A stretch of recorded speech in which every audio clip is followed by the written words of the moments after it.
Welcome to the Fit Dads Podcast. I'm joined by the usual suspects, Mr. Brad Thompson. And Brad, we've had some awesome opportunities on this podcast to meet amazing guests. I'm thinking specifically of Kate Cross. That was pretty cool. Went over to Old Trafford Cricket Ground in the media suite there. I want to say wined and dined, but there was no alcohol involved, was there? No. And we've been presented with another phenomenal opportunity by Mr. Luke Staton, who's on the podcast with us again today.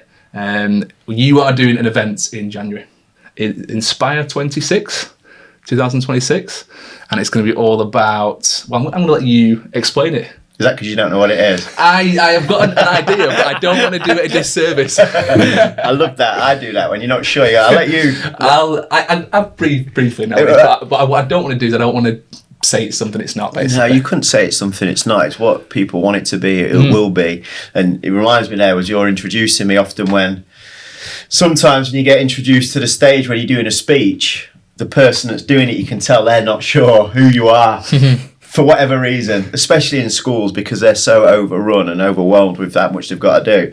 And often I'm stood there and I can see the teacher just looks at your screensaver behind me on the presentation and they're trying to read your name. And then I think I need to help them here because there's no way they're going to say my name right. So I'll be like, do you know what I'm here to do, or who I am? They're like, not really. You'll say that on stage? Before, when everyone's sitting down, and I'll say, my name's Luke Staton. Okay. And I'll share with them. Just share, ex-professional sportsman, now gets the privilege to work with people all over the world. That's all you've got to say. They're like, okay, no problem. And they'll say that. And then you get some people that at the bigger events, which is incredible, that they'll stand there for 2 or 3 minutes. And it's quite uncomfortable, actually, when they stand there, because you don't really remember what you've done, do you? Well, I don't. You do stuff when you're younger and you move into what you do now and often don't remember the path because reflection's something that we probably don't do well enough, often enough. So when you stand there and you hear someone reading out these different things about you, not just the accolades, but the trials and tribulations and then where you've got to and what you're doing now. And it's like, crikey, they're talking about me. That's really cool. So, because that's a difficult thing to do, isn't it? Talk about yourself. But like you guys know, if you want to get anywhere, you have to find the courage to talk about yourself in a way that's not arrogant or not overpowering, but in a way that's inspiring and helps people connect to you and you create your community. So the event we're doing in January is all about community. And I think there's 3 things. When I've really analysed this and thought about my life, and people that I love to spend time with and things that have helped me, it comes down to these 3 things really. Wisdom, because without wisdom, you just don't know, do you? So without people come to you guys who want to improve their lives, get healthier, fitter mentally and physically, if you guys haven't got the wisdom, as much as they love you and like you, they'll stop coming to see you because you just become a friend and you haven't got the skills and expertise to support them. Wisdom is key because to improve anything and to enhance and elevate your life, you've got to find wisdom because we're not born with wisdom, are we? We get it from people, conversations. So I think wisdom's number 1.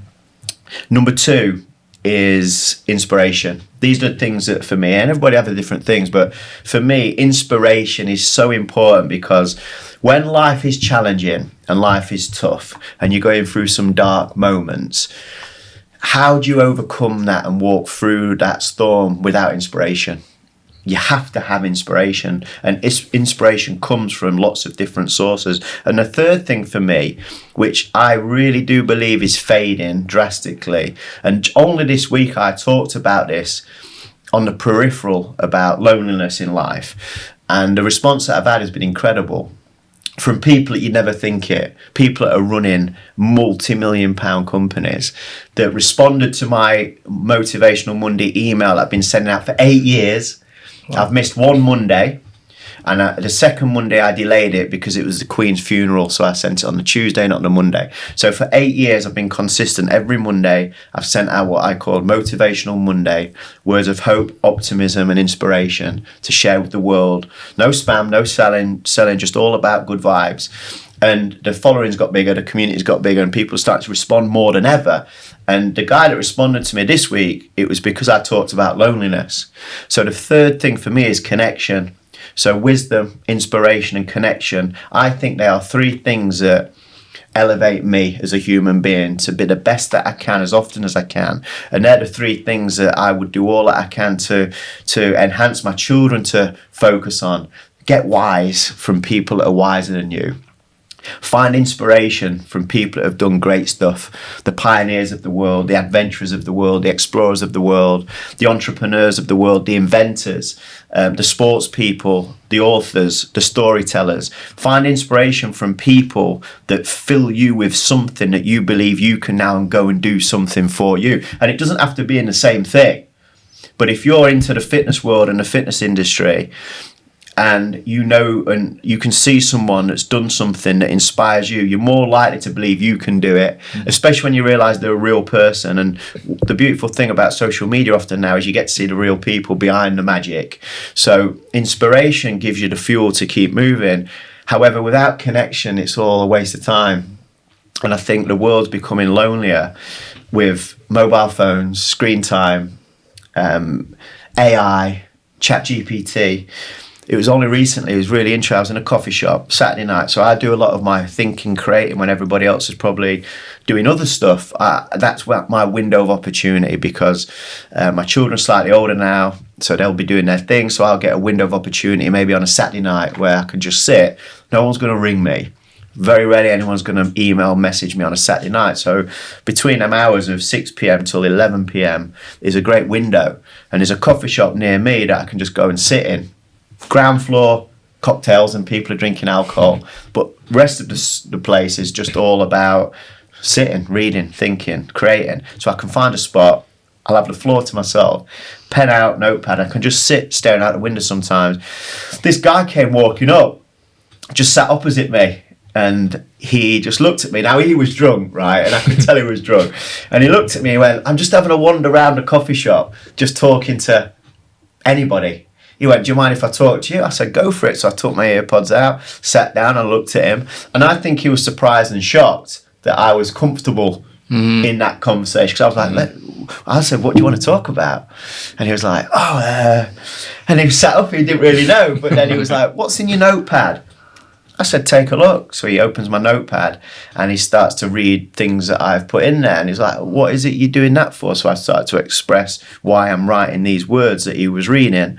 And as we're having this conversation, we exchanged names. I remember his name's Blessing, and he was at university in Lincoln, and he'd gone on to be a nurse. And we're having a conversation and he starts to talk to me about dating. He said, do you know what, Luke, I met up with a girl recently, and he said, I thought she was the one. Never met her in person. I thought she was the one. And I'm thinking, how do you know that when you've never met him in person? And he said, she just come out with such great conversations. We was messaging, and the conversations was like brilliant. He said, I was like, yes, I found the person. And then I met them, and he said, the conversation couldn't have been further than what I was receiving. And he said, I was sat there astounded at the difference of the conversation in person from the phone. So he said, I had to bring it up with the girl, and I said to her, this doesn't seem right. I think I know where this is going. Like, on messages, like, I'm just not getting the same vibe. Mm-hmm. And then fair play to her, she was very vulnerable. And I admire this. She shared with him, got a phone out and shared with him that it was all ChatGPT. So every single message he sent her, she showed him, she imported it into ChatGPT. And ChatGPT obviously gave her the best response in the world. Mm. So this guy's thinking she is the one, because his messages will trigger a beautiful response that will connect, won't they? But when she was sat there, she wasn't that person. So Blessing was then disappointed, and they laughed it off, joked it off, and they never met again because it wasn't who he thought it was. So the reason I'm sharing that with you is because in a world now where we trust very little of what we see and read, because it's not always coming authentically from the human being. It's coming from a source, which I'm all for in the right context with utilising these tools, definitely. But when you come to human connection, there's no device, no app, nothing that can create more connection and sat like this with people. It's something that COVID caused a big problem with, because you learn all of a sudden how much you value just going for a walk outside and talking to someone, or calling in to get a coffee and saying hello to the local barista or the cafe or wherever it is. Them are the moments that are underestimated. So the reason I'm a big believer, and as I'm talking to you now, it's interesting because it gives me goosebumps of how much I believe in this, because of the evidence that I've seen from a small child going through my life. The evidence I've seen of what magic this can bring to life is so powerful. It's something that I'll never stop talking about or believing in. And every time I do this, I see where it takes people, and people are so surprised by it. And it surprises me that people are so surprised by this. So the event in January is all about wisdom, inspiration, and connection. Because if you can create an environment with them three things, with like-minded, ambitious, aspirational people. Now, that doesn't mean that everyone in a room wants to become a millionaire. That doesn't mean everybody in the room wants to become a guru in a field. But what it does mean is everybody in the room is searching for something more from their life, which I admire so much, because it's easy in the world that we live in to just be content and settle with what we've got. If you're happy with that, that's super cool and you find joy in that. But I think a lot of people are playing like a 5 out of 10. They're living average, not through choice, it's through circumstances, it's through upbringing, it's through lack of knowing that there's more. You put someone like that in an arena full of people that share words, quotes, stories, they share wisdom, and then you create a connection with people, and then you start to ask a question. So how did you do that then? How did you go from there to there? Well, actually, all I did was 1, 2, and 3. I met people, I read more, I got healthier. And off of that, I then met him. And off of that, I met her. And then I was asked to do this. And all of a sudden, someone's life is totally transformed by a few key things. But I always think it's from the key 3, which is wisdom, inspiration, and connection. And if you can have a mixture of them in your life constantly, daily, you're going to have a better life than not.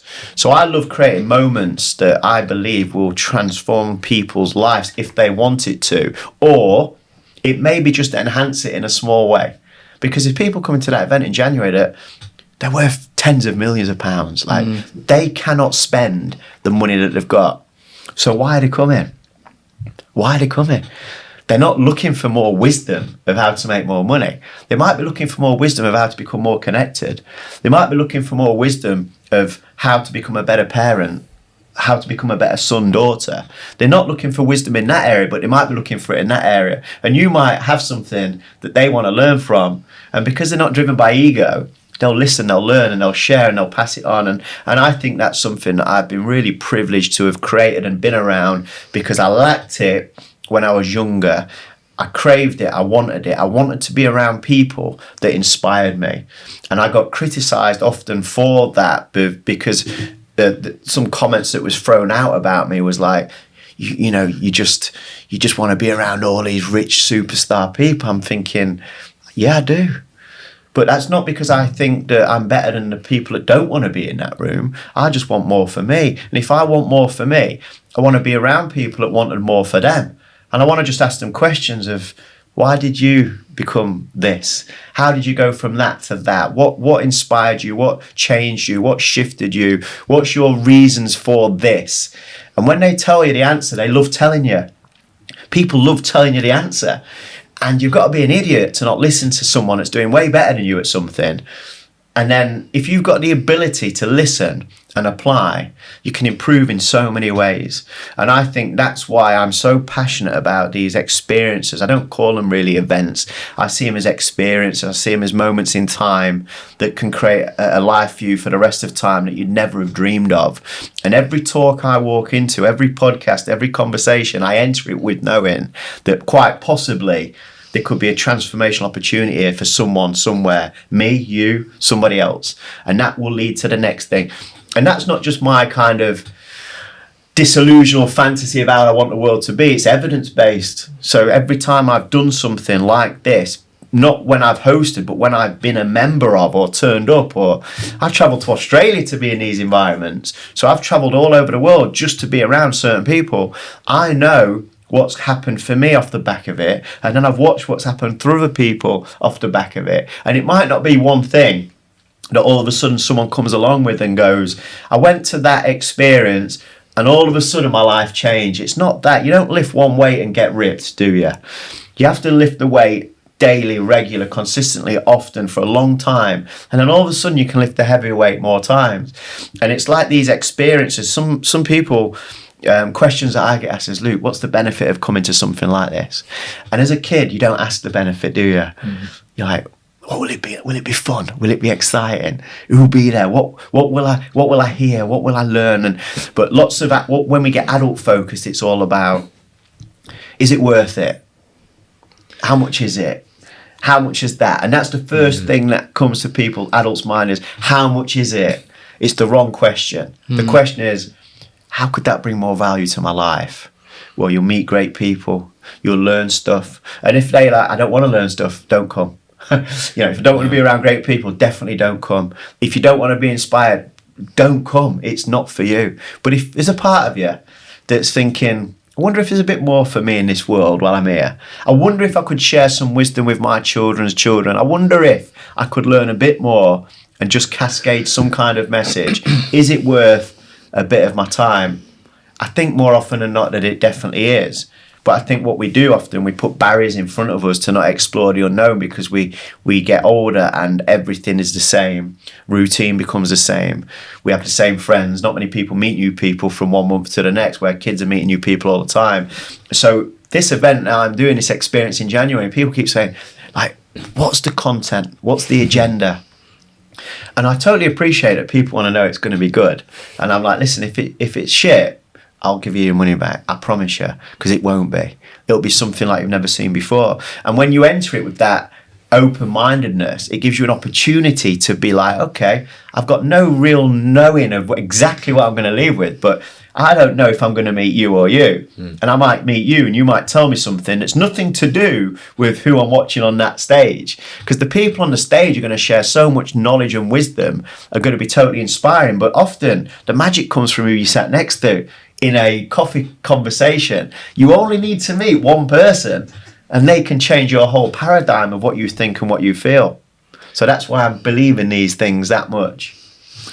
My first follow-up question, how pissed was Blessing to be going around coffee shops trying to speak to people? He sounds like he was off his tits. Fair play. He was. I've seen him since, though. Okay, he's good. He sounds like a nice lad, though, to open up to just past him at the train station. He looked at me. I waved and I thought I could tell he had no clue. And then I was like, and he was like, oh, you could see. He realised. The pay dropped. And he actually wrote something in my book that I've never read.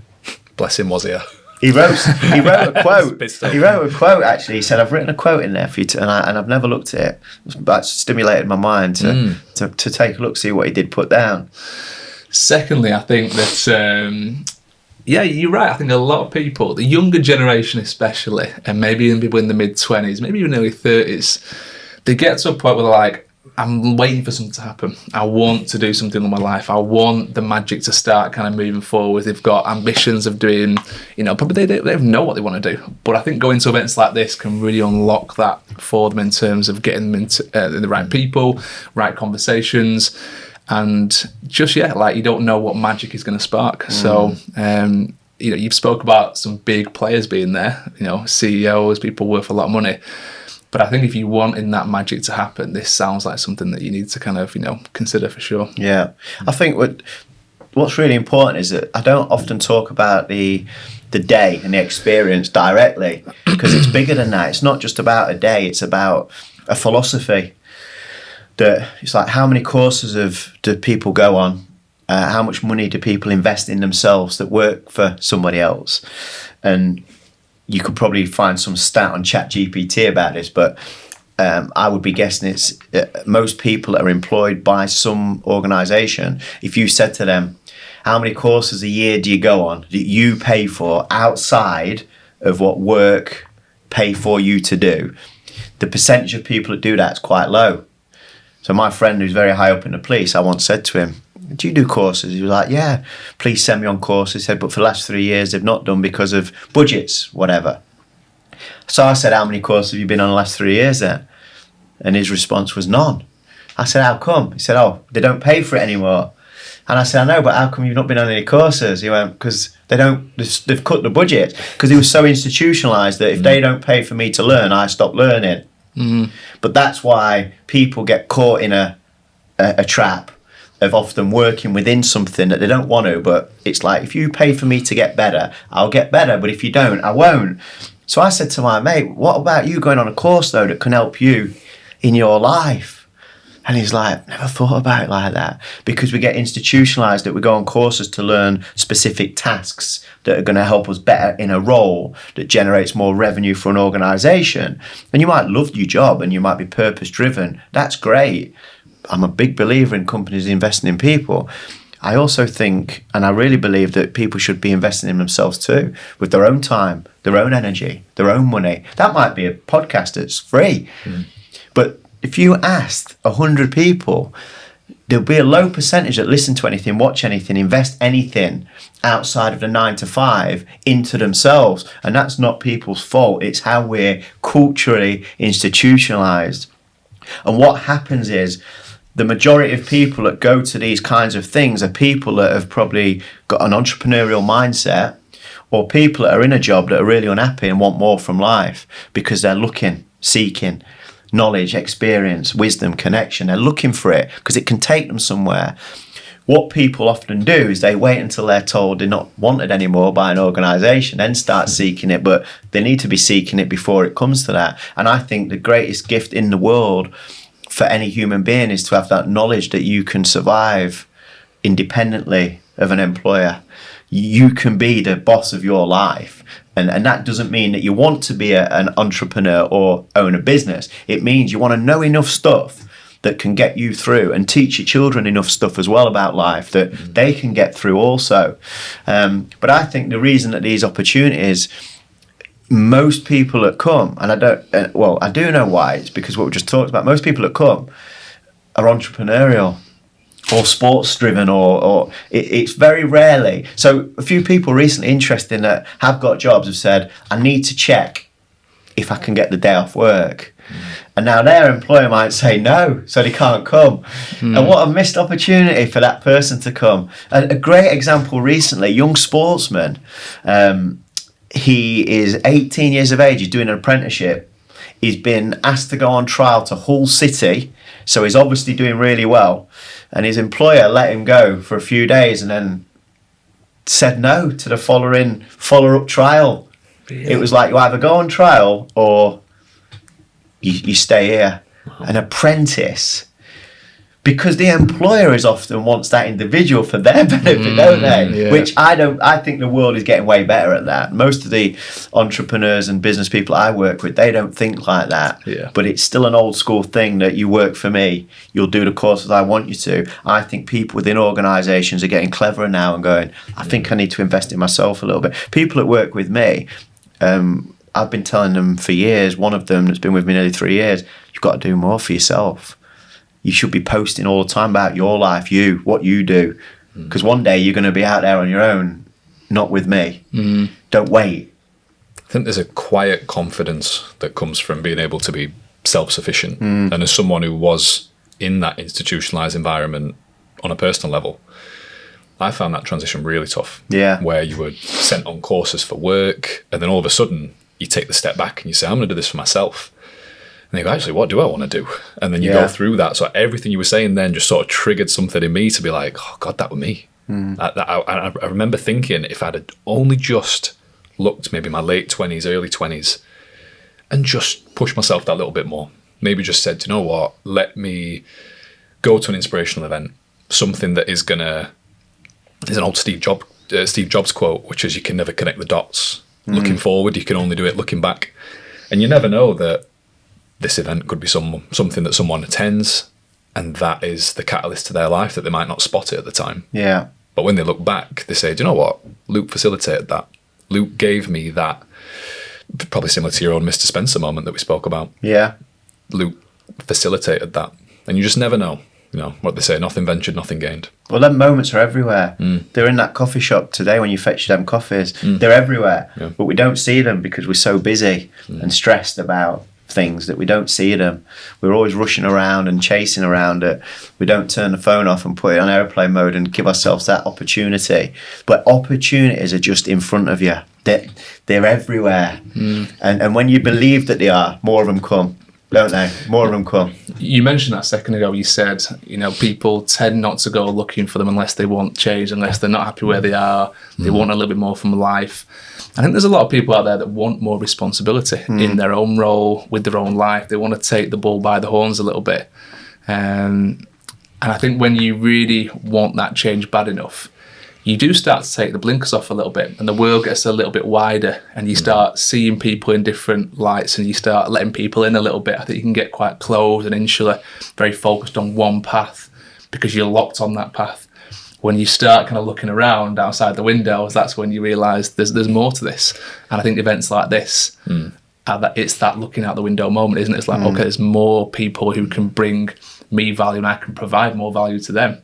But step one's just turning up, right? Getting yourself down there. Have you ever seen the visual where someone's props up a ladder next to a building and they spend all that time climbing up it? They get right to the top and look around and they go, oh, wrong building. Yeah. And then they have to climb down again and transition and go to another building. But they spend all that time climbing that ladder. It's a great metaphor. I've written something down here which is inspiration over desperation. Yeah. And I think usually, traditionally speaking, any sort of inspirational event or any sort of networking event can come from a place of desperation sometimes. And the fact that you're outright saying, no, I want people who either want to be inspired or are inspired and want to take things further. You mentioned earlier, Luke, about how you maybe see things as kids compared to how adults see it, like, oh, how much does it cost, compared to kids saying, will it be fun? Yeah. When do you think that pivot happens for a lot of people? Is it when they do enter into the world of work, maybe when life gives them a tough hand sometimes? Well, I think it's there as when you're young, because you hear your parents say, I can't afford this, can't afford that. So you start to hear certain quotes, sayings from people around you, depending on the environment that you grow up in. I also think when you start to realise that you've got to pay for things yourself, it's tough, isn't it? Yeah. You get a bill come through that you can't afford to pay. It's difficult to keep your energy at an all-time high when you've got that kind of stress and pressure around you. So then when something comes in that's not a necessity, albeit I believe it is, when it's not a necessity, people will go, no, how much is it? I can't afford it. That is their quick go-to, because what they think then is that's their reason for not doing something. Great example, and he won't mind me saying it, a young student, so met him in the gym. I'm always last in the gym. So the gym shuts at 10. I'm getting in the shower at like just before 10. And the guy that's in there, I'm like, Joe, do you mind if I jump in the shower? He's like, go for it, Luke. Go on, be quick. So he's like 18, 19, he's at university. So this event experience, I'm like, Joe, you need to be there at this. He's like, first question. What was the first question he asked? How much is it? Yeah. So I'm like, listen, whether you come or not, it makes no difference to me. I'm only sharing this with you. I'm sharing this with you for your benefit. Whether you come or not, it is nothing, there's no pressure. I'm like, but in future, I think rather than asking how much it is, ask why. Why do you think I should go, Luke? And then investigate the why behind it. And then say, okay, what's my investment to come? Well, you've got time investment, you've got financial investment, you've got energy investment. They're the investment. And if any of them are a cost, don't go. If you think, I ain't got time for that because I could be doing that's more valuable, good decision. My job, our job in the world of serving others, I don't ever believe it's my job to convince people to work with me. My job is to give them the opportunity to make the best choice for them, whether it's good for them to work with me or not. And I will do all that I can to present the opportunity. And if they say no, I'm like, cool, no problem. That's probably the best thing for you then, because I can't do any more than I've done. So I said to him, he said, how much? So I said, that's your investment is this. He's like, can't afford it. Christmas, I'm a student, no problem. So I'm like, no problem. Left it with him. So then, this is funny, and I approach this conversation with him because I get on well enough with him because I see him every day. So I'm like, he goes, Luke, guess what? What? I've just managed to buy a PlayStation. Black Friday deal, half price. I'm like, how much was it? He's like, I got it for 250 quid. I'm like, I said, you need to take a seat, Joe. And he was devastated that he told I went, do you remember when about a month ago you said that you couldn't afford to come to my experience? He starts laughing. And I'm like, listen, mate, that shows you that you can afford to come to my experience. All that it shows you is that you don't value it enough yet right now, and that's totally cool. But I said to him, any time that you spend money like that, don't get obsessed with, do I get value from it? Because it'll be wicked playing PS5, whatever is bought, with your mates. It'll be great. However, I know your ambition because he's told me. I'm like, just got to ask the question, does my ambition meet my actions? If I spend $250 on a PlayStation, it's going to be wicked fun. I'll be up till 3 a.m, eating popcorn, playing with it, whatever. Brilliant. And I admire the fun. I think it's key not to get obsessed with growing and learning. You've got to have fun. Would that money be better, Joe, if you came to an event which is far less than that for a full day and you were sat next to the CEO of the companies that you potentially want to work for? He was like, yeah, I get it, Luke. But the difference is it's difficult to get it and then action it. And we just laughed about it and off we went because I get on great with him. So I think with things like this is that I often get people straight away will go, I can't afford it. And I'm like, no problem. If you could pay it over 12 months, would you come? So it's not always the money. It's might be intimidated by the environment. Am I worthy of being in there? Because that's how I felt and thought when I first started going to stuff. I used to dread it. I used to literally hang about outside until everyone was in and then sneak in at the end because I was going to London and places that, number one, London was a big deal for me, going on a train from Retford. Secondly, walking into an arena that I thought everybody was going to be superstars was intimidating. And I used to walk in like that typical little kid from a small town environment that not worthy. And then I realised that lots of people in there felt and thought the same as me. And in fact, I was sat next to a lady 7 years ago that was the photographer at the last event that we did in Wakefield on September the 8th, 2025.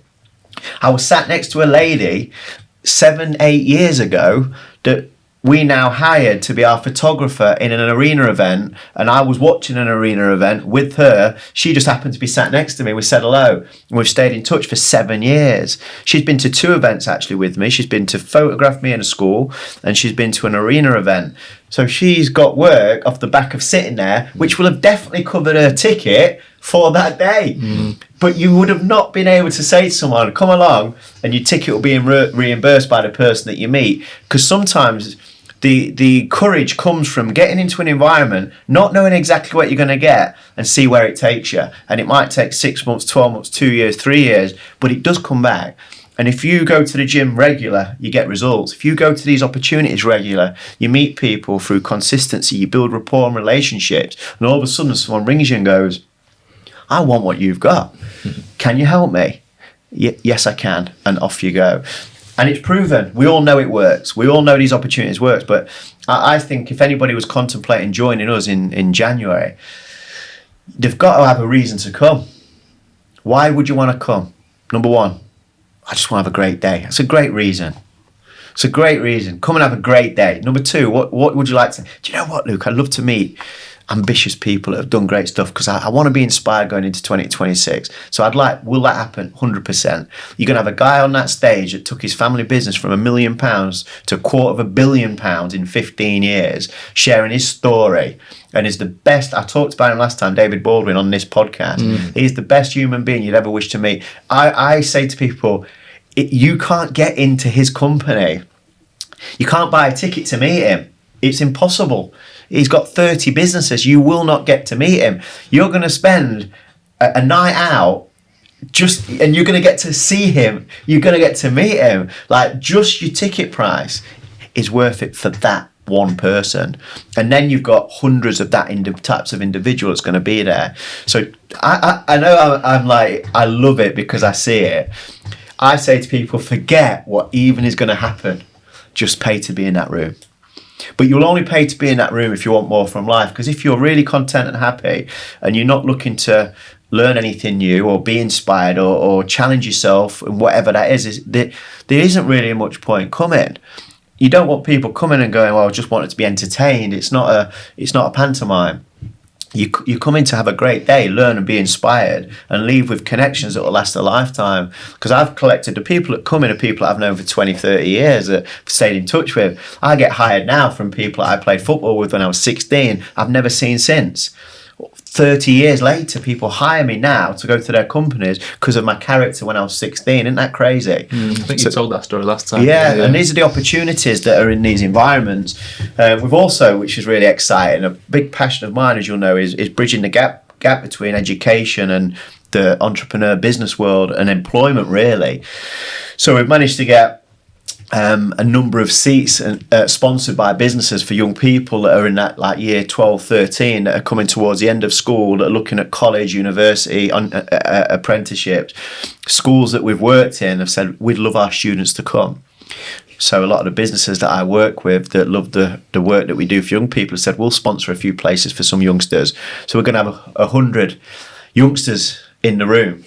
Imagine being 17 and you sat next to someone that I've just described that took his business from there to there, and you can go, how did you do that then? What's the ingredients? What do you suggest I learn about to improve me? And that guy will go, well, I think this, and this. And what's wonderful about it, it's not rocket science. It's often the character of the person, how they treat people, how they care about people. And I think people will come to that day and leave, and it'll be a moment in time they remember for the rest of their lives. And they'll be messaging me 6 months, 3, 4, 5 years later going, Luke, remember that person I sat next to? Did I tell the story last time about the fat face guy? Yeah, you did. He's the ex-CEO of Fat Face. He is the CEO. But did I tell you the story of the guy that had his garage in Retford? Oh, yes, you did. Yeah. There's the examples of literally, hello, you two. Just connecting. And just connecting two people. So that guy now has got a pop-up store at their iconic store with his own brand of T-shirts because he went to an event. That event was in Leeds. I invited him to it a week before it. He turned up. He meets the right person. 3 months later, he's in a meeting at the HQ of one of the big retail brands in the UK. Now he's got his own store. This, my friend, is like mid-50s. These youngsters at 17, they've got a chance to really elevate and speed up their success, as do we. You only need one word of wisdom to kind of connect the dots and to like put your foot on the gas and move forward faster. Always fascinates me how people turn a blind eye to wisdom because maybe they don't see it, maybe they don't know it's a wise thing. And there's an old saying, isn't there, which is to be old and wise, you've got to be young and stupid. We've all gone through that. We've all done some silly things when we were younger and turned down opportunities. And one thing I put here as well is about asking curious questions, which one of the first podcast episodes we did, me and Ryan introduced herself. I remember Ryan's really clearly. And one thing that I said was, I really want to encourage people to keep asking curious questions. But I'm now aware that to ask these curious questions, you've actually got to be courageous to do it. And be willing to look a bit silly. Yeah. And ask the right people. Yeah. But how are you going to ask the right people if you're never in front of them?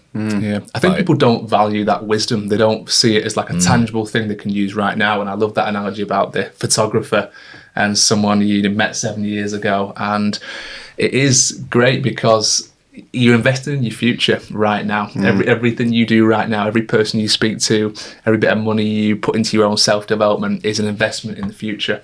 And it's even harder to convince someone who's 18, like the guy at the gym, to do that because you've got to have such a good sense of where you're heading and your direction and your purpose, which a lot of 18, 17, 19, 20, even 25-year-olds don't have. It's very rare you actually find that in people that age of they're willing to invest in themselves right now. But if you get in those rooms and you ask the right questions to the right people, I guarantee most of them in their early 20s were already making steps towards that. Yeah. At their age, they were already making steps. It takes a long time, doesn't it? None of these guys are overnight successes. No. They all started investing earlier. They all started making connections earlier. And when they tell you their story from A to B, in however much detail, along that journey is connections every single way. whether it's hiring people, whether it's just a brief chat with a guy in a coffee shop, whether it's a more important meeting with someone that was pivotal in the direction of their business or their self-development. All these interactions are so key. And I think the more of those you can put in front of you, the better your journey will be. And it's not always with an intention of transaction. Yeah. It's often the intention of a connection that just enjoy their company. Like the MD that messaged me the other day about the loneliness. There's no financial benefit for me and him. We don't. I've worked for his company a long time ago. But he's messaging because he felt compelled to. And I class that guy as a friend. I've got loads of time for him. He's a wonderful human being. So it's not about always creating connections for transactions. It's creating connections to help you in your life feel good too. Because it's a lonely world. We talked about this probably last time, that there's not many people that you ring to celebrate your success with. If one call's engaged, two or three's engaged, you're starting to think, okay, where do I go next? Some people haven't got more than 2 or 3 people to call to celebrate with. So that's lonely. But you can go to the pub and stand with 15 people and have a drink with. That's connection to a degree, but it's not more depth. And in what I do, I see this all the time because I'm working with people either one-on-one or in groups or big seminars, and I've received the messages daily from people that you'd have no idea that what they're going through, because on the outside world everything looks great, but it's not always that way. Because the more you do, I've often found for myself too, the more that you stretch yourself, the harder you work, the more ambitious you become, the lonelier it can get too. And you start to question yourself and challenge yourself that, am I doing it for the right reason? Why am I doing this? Why am I putting this pressure on myself? And I think a lot of these people, the MD the other day that sent a message, is close to finishing a chapter with an organisation to start a next chapter.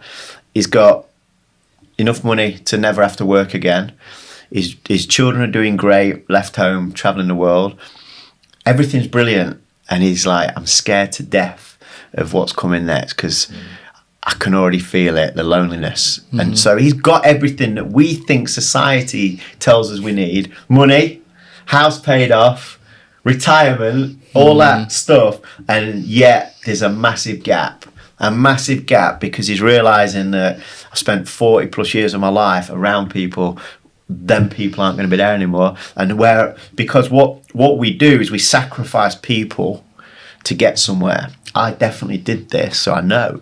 You sacrifice people, you sacrifice moments, and it's not worth it. It's not worth it, because when you've got everything, or maybe not got anything, the people that you sacrifice are no longer there. And that is a big concern that I think a lot of these people are getting towards the end of their journey financially in business and going, gosh, where is everybody? Sat in a restaurant having a meal on their own because they've left so many people behind. So I don't think to be successful, you've got to eliminate yourself from the world. I think you've got to find a way to be connected to people that you enjoy being connected to, but don't sacrifice that phone call or that conversation or that opportunity to take your earpods out and say hello to someone because you've got to get that email sent by 12. Don't sit in a coffee shop if you're working to a deadline. Do that in a room that no one's going to interrupt you.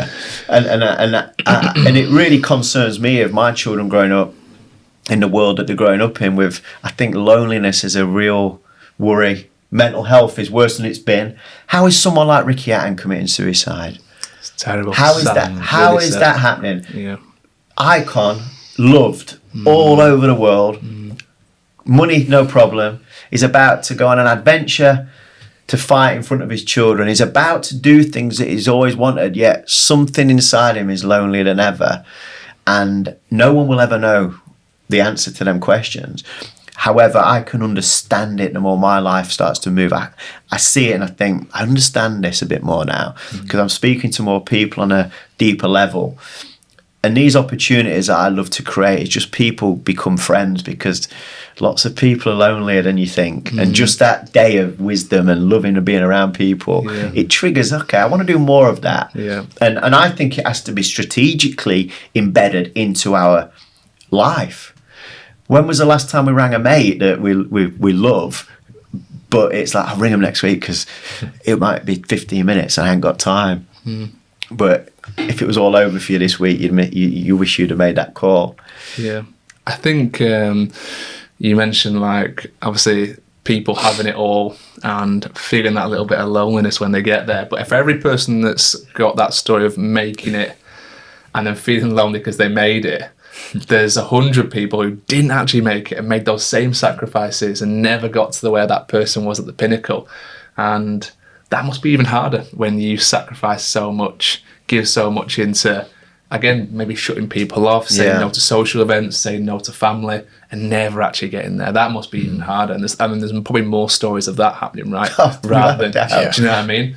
And so that's why, I think connection's so important along the way. And I've been to loads of like seminars and stuff ever since I started this business, and every single one I've left feeling really positive. I've never left one. There was one I went to and it wasn't fitness related at all. It was actually more like a sales pitch. One of these seedy ones where they sell you as something wisdom based and they get in there and they sell you something. That was the only one. But everything else, I've made great connections. I felt feeling more positive. Had a great chat with the person or people who were putting it on.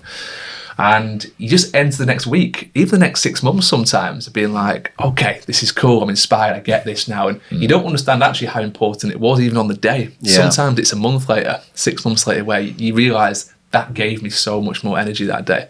And you feed off that for a long time to come. It has to be strategical though, I think. Like every quarter or whatever it is in your life, find a way and take your loved ones with you too. Because that's a challenge. You don't want Harlow there. She will be a nightmare, mate. I won't bring her to it. She's 3. Yeah, that's a different age group. But when I mean loved ones, it's like partners, boyfriends, girlfriends, mums, dads, brothers, sisters. So we've got a family that signed up. So they was like, can we bring our 13-year-old son? I'm like, of course you can. He's been on my Young Aspiring Athletes program. He comes onto every Zoom call, every webinar. Ask questions when adults, we had 100 odd people sign up to the last webinar we did, and you've got this 13-year-old, Luke, can I ask a question? No problem. And he's like, his question was, what do you think I can do to give me the best chance to become a pro golfer?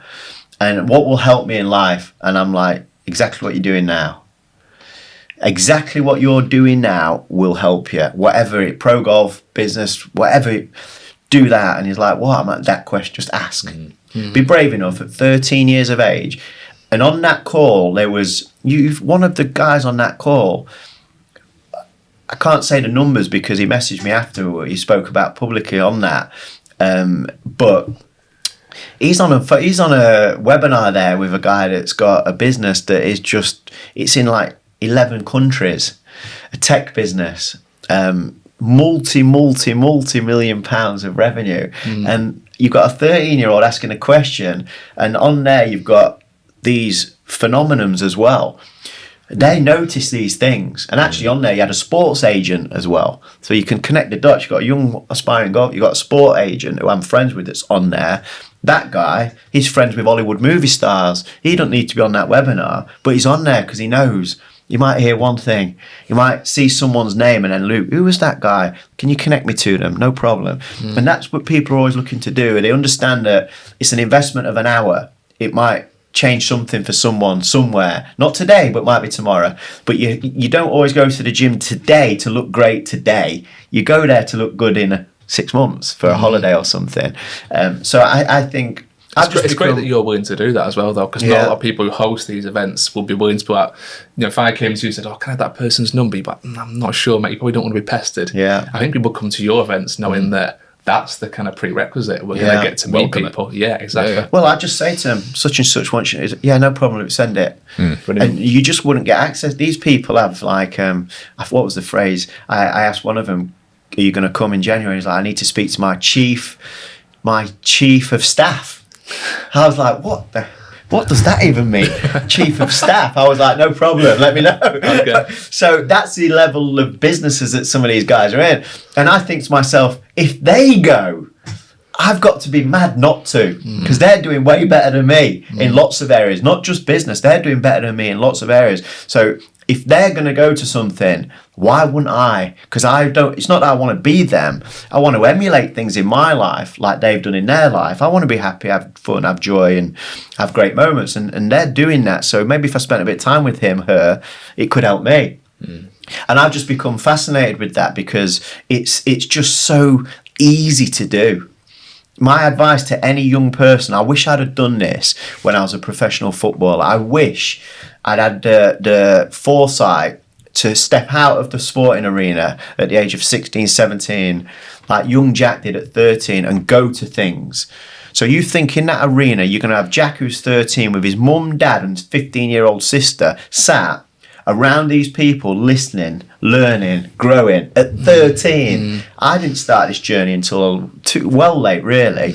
I bet we can give and I'm hoping you'll agree with this, I'm sure the parents deserve a lot of credit for that as well. Oh, massive. They're putting their son on that call, maybe not forcing them, but just saying this is something you want to consider. Yeah. And a lot of it is driven from that side, I'm sure, which is, again, something parents, you know, like I said, if you want to bring kids along to this, you know, if you've got a son that's showing signs of wanting to be more, do more, get into certain, you know, conversations, this is awesome for them. But they're not doing it for them either. Sorry to interrupt. Yeah, they're not doing it for them either, which I love. It sounds like Jack's doing an amazing job. Well, I was just about to say with Jack, he's telling his parents, we must go to this. Really? So you imagine your 13-year-old son saying, we have to go to this event. And they're like, why?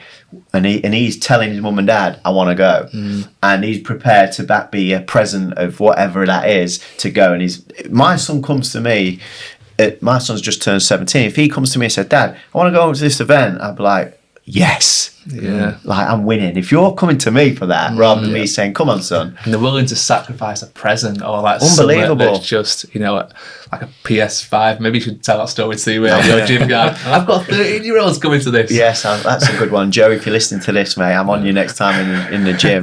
But it's just so inspiring to me that these people firstly value me and what we create enough to invest time, effort and money into coming.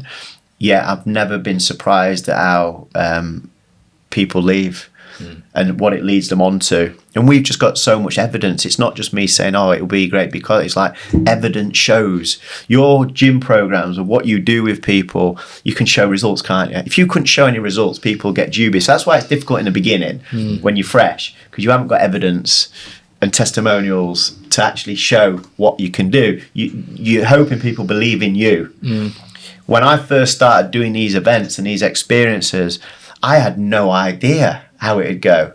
Hence why I did it for free, because I didn't want to charge people, because I didn't know.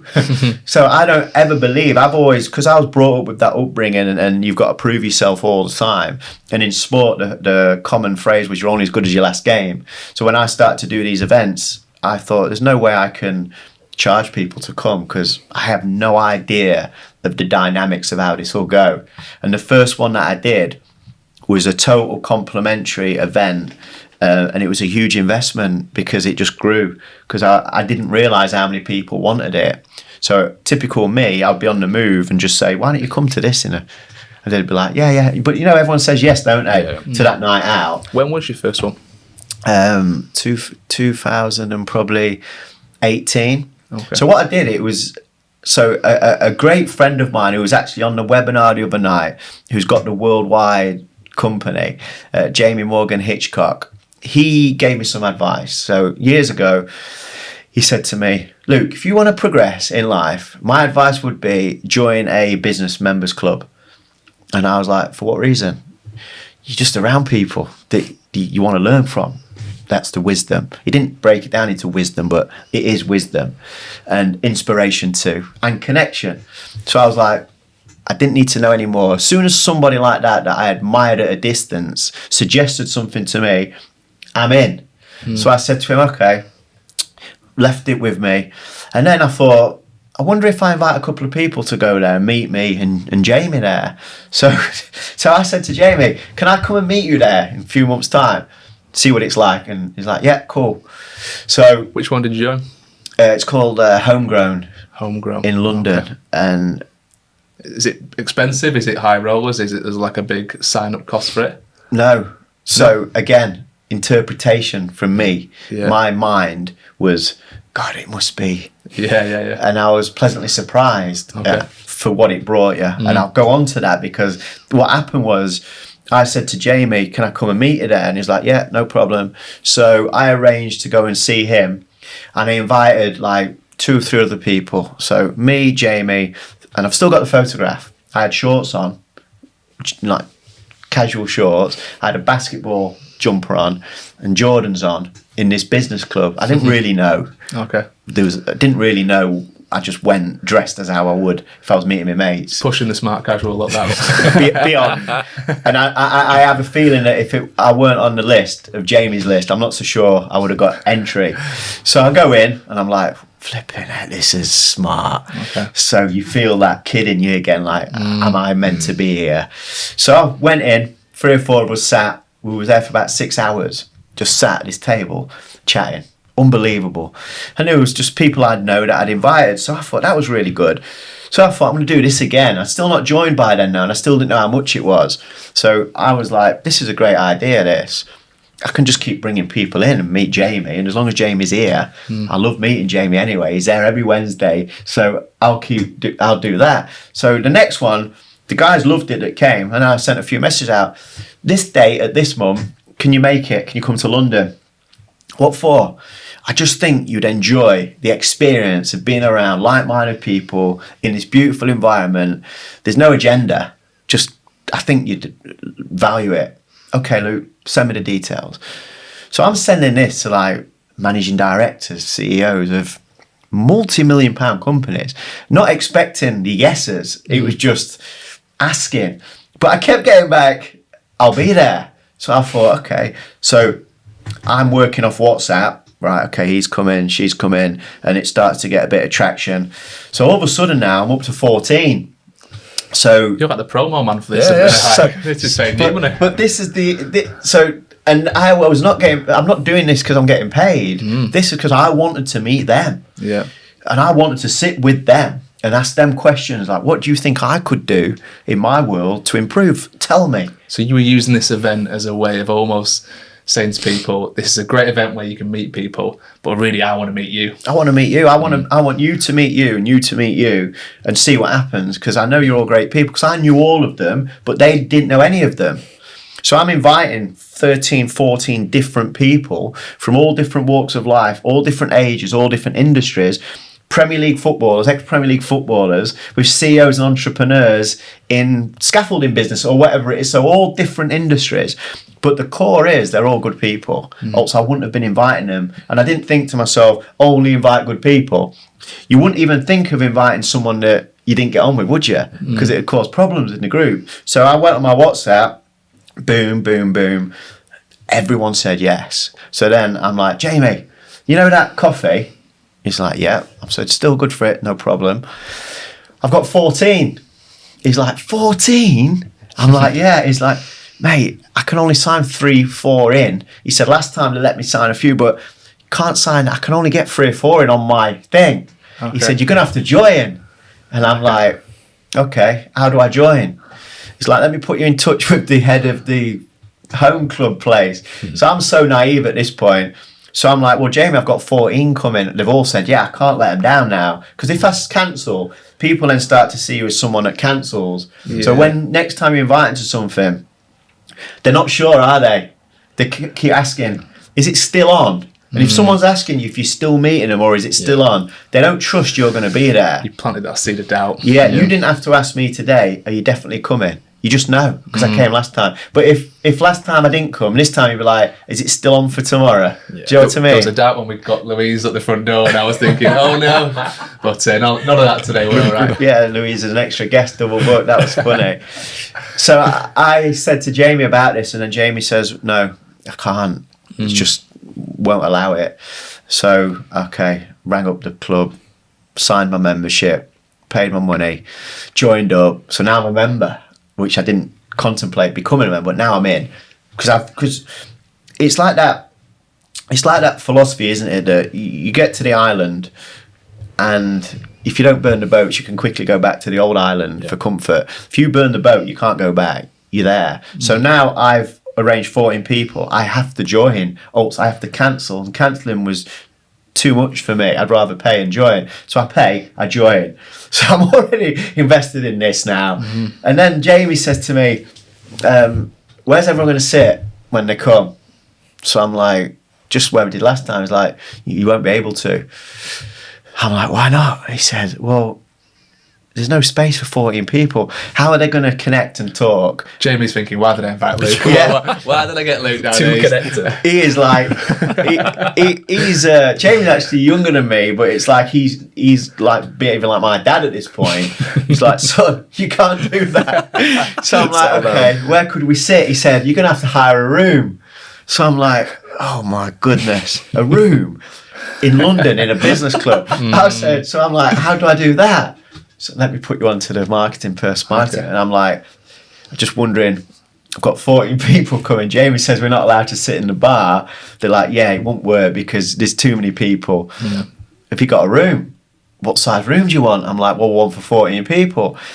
So they're like, yeah, it's X for the room. So I'm like, okay. So now I've paid my membership.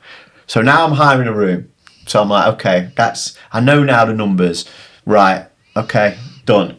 So then a few days later, I'm speaking to Jamie, and he's like, who's coming then, Luke? I'm like, he's coming, she's coming. People come from Scotland to London, so I've got to make it good.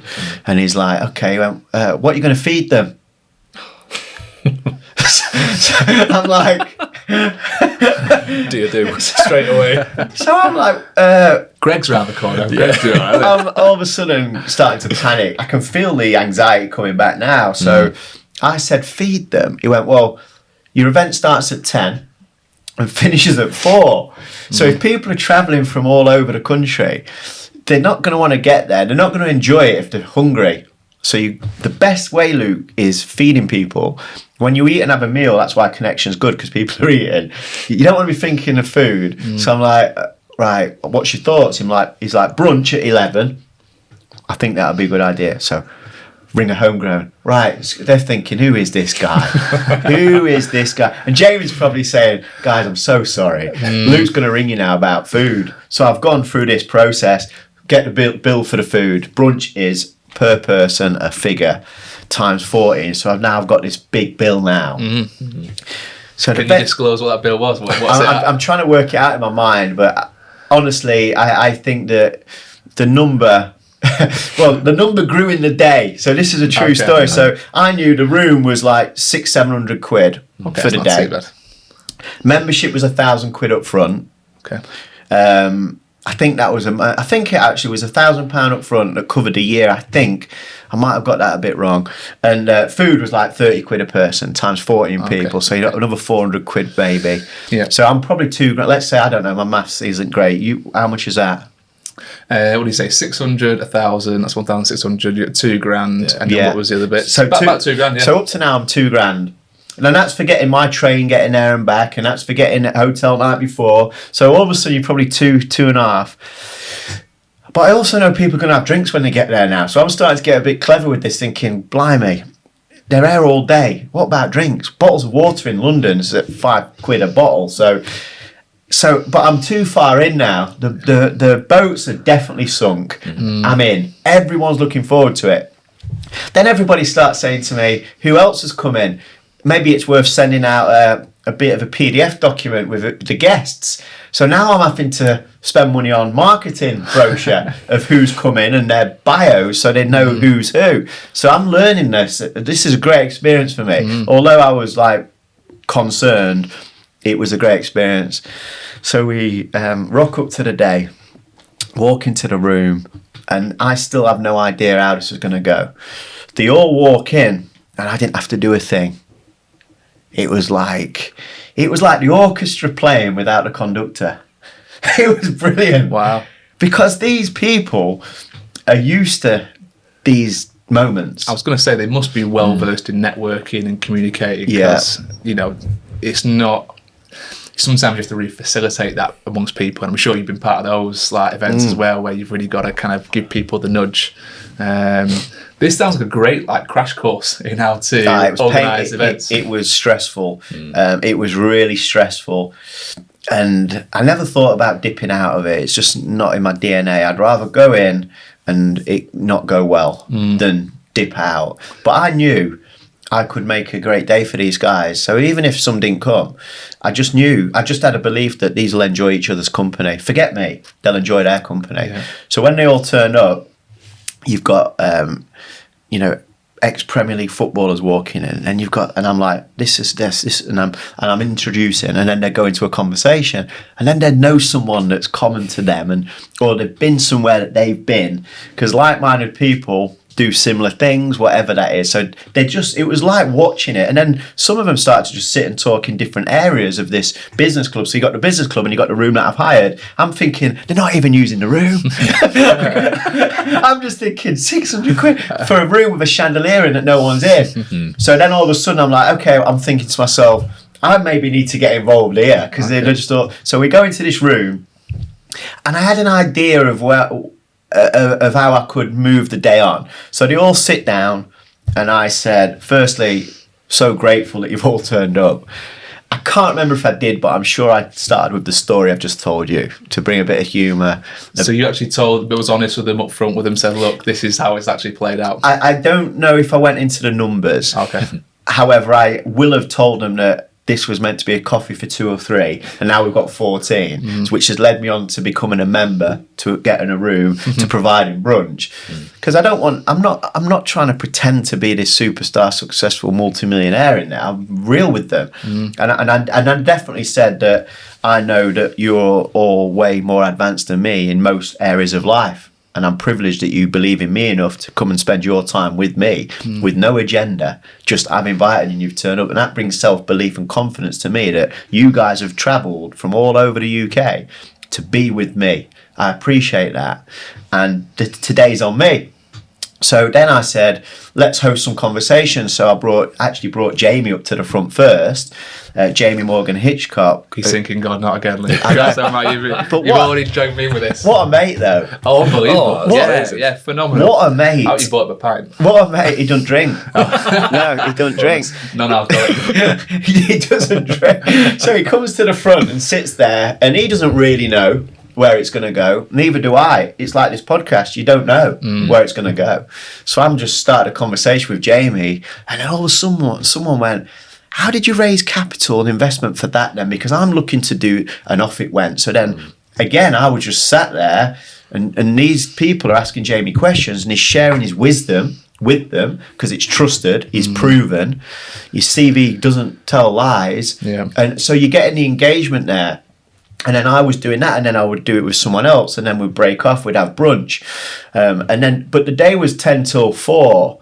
What was really interesting, I didn't enjoy this question, but it showed how great the day was. It got to about like 2, 3. Somebody, guess what the next question was from someone? How long is it going to last? No. Are we going out after? No. No.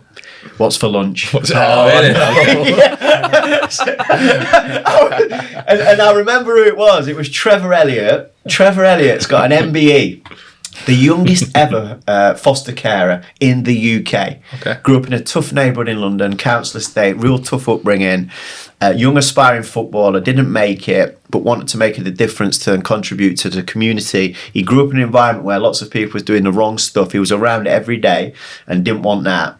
So he made a commitment to do something with his life, and I think he was 24, and he was the UK's youngest ever foster carer. So the person he took in was only like 8-9 years younger than him. Wow. He got an MBE for it. So he got an MBE with the Queen, when just amazing. So then Trevor says to me, what's for lunch? And he's like, but I appreciate, Luke, that, they're not silly. They're not thinking Luke's going to pay for everything. Okay. He's like, we'll get our own food. So I was like, okay, who wants lunch? Everybody puts their hand up. So we then leave the room, we go upstairs, and then I've got photographs of all of this. We're all sat having lunch together. And they had a great day. So this day didn't end. So it's now 4 o'clock, some have gone off. So earlier on in this conversation, if anybody's listening to this whole episode, earlier on in the conversation I said the MD reached out to me this week about loneliness.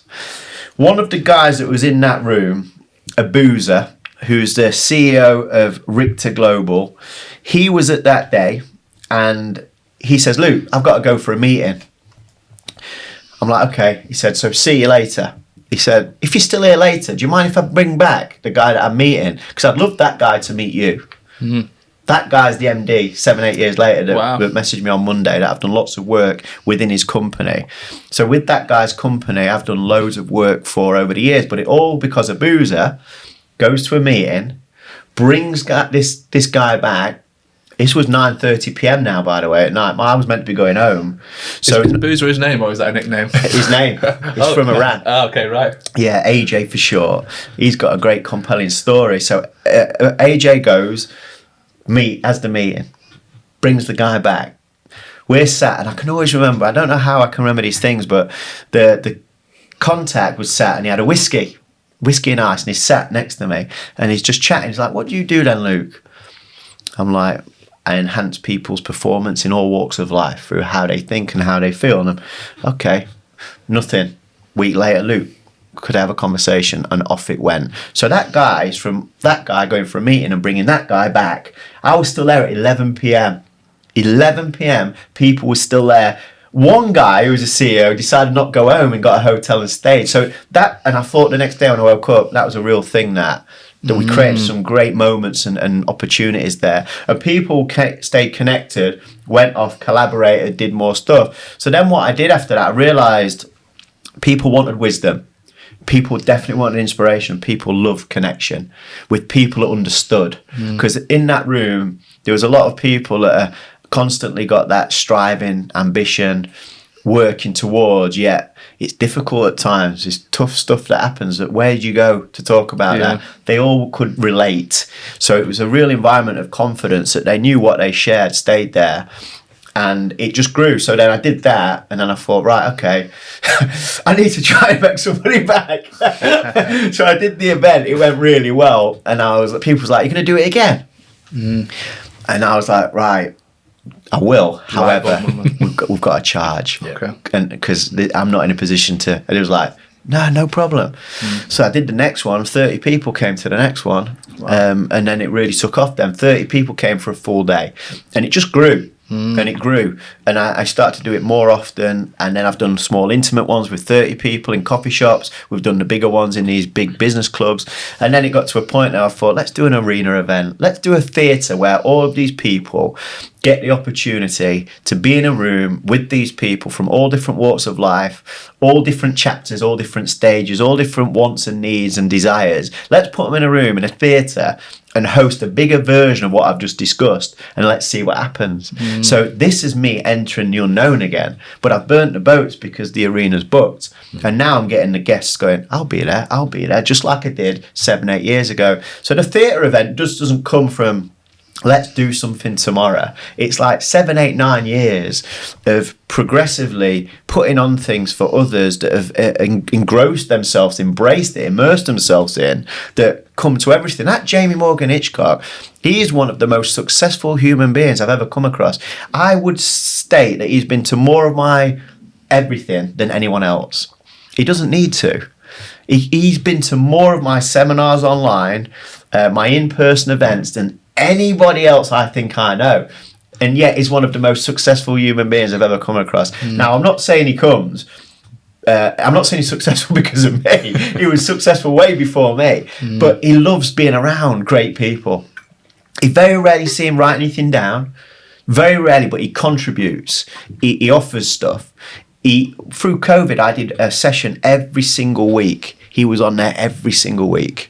So this guy's running a multi-million-pound organisation, and he's logging on. I wish I'd known about that instead of the quiz shows we were doing every week. We were getting pissed. Well, that's the problem. Is there's lots of distractions there, isn't there? Yeah. And sometimes you think, do I want to go into that? But when I'm like, guys, you know, honestly, I think if I'd known that was around, I would have. Yeah, I was looking for stuff to do and to be a part of. And do you know what? I'm really happy you've shared that story, because it gives so much more context to what this is to you, this event, and where this is in your timeline. I'm really happy you shared that, because I would have just thought it was something you'd done forever. I mean, I assumed it was just you just always done these big kind of arena style events, and you've got these great contacts and they've always backed you. But I love that, like, it all stemmed from a bit of a fuck up, basically. In terms of inviting too many people and having to think on your feet and making it somehow work. And there's a really, one of my favourite lessons that my dad ever taught me. He always used to say, never welsh on your bets, and especially bets with yourself. Yeah. And I think you'd obviously betted on yourself there, and you didn't want to go back on it. And you're like, no, I've committed. I've told these people they can come down, they're going to have a great day. And it would have been so easy along the way to go, guys, I'm so sorry. You can't come in, we can only have 3. Or room 600 quid, sorry, can't do that. Oh, well, the organisation, the food and everything else and all these bits, it's going to be too much. Every step you're like, no, I've bet on myself. This is going forwards. I'm going to make this work. And I want to... It's difficult when I talk about this because it's very stressful. Of course, so I also think I'm not sure I'd advise someone. No, you know, of course not. No. When I look back now, I think if I'd have had someone next to me, maybe they'd been like, Luke, what are you doing? Because I didn't have anyone next to me. I just went with it. And that naivety and that kid in me and that ambition was just like, let's see what happens. And what these people I knew well enough that if it, you know, I bet I could have messaged them the day before and pulled out and they'd be like, listen, Luke, I get it. You're not at a level that you can just put on a day for people. Yeah. They would have understood. But I think a lot of their belief in me came from this guy, really, you know, I'm fresh out of sport, gone into an industry, and then I've gone into a new world. I've pulled these people together from all different, they're going, how have you got him here? How did you get her from Birmingham, him from Scotland? How did you get him you can go on the rich list and see some of these names. How have you? Yeah. And I think that fascinated and intrigued people. How have you got ex-Chelsea, youngest ever footballers play for Chelsea, sat there? How have you got the guy over there that's gone from prison to become a Premier League footballer? How have you got her that run? So they was like, how do you know all these people?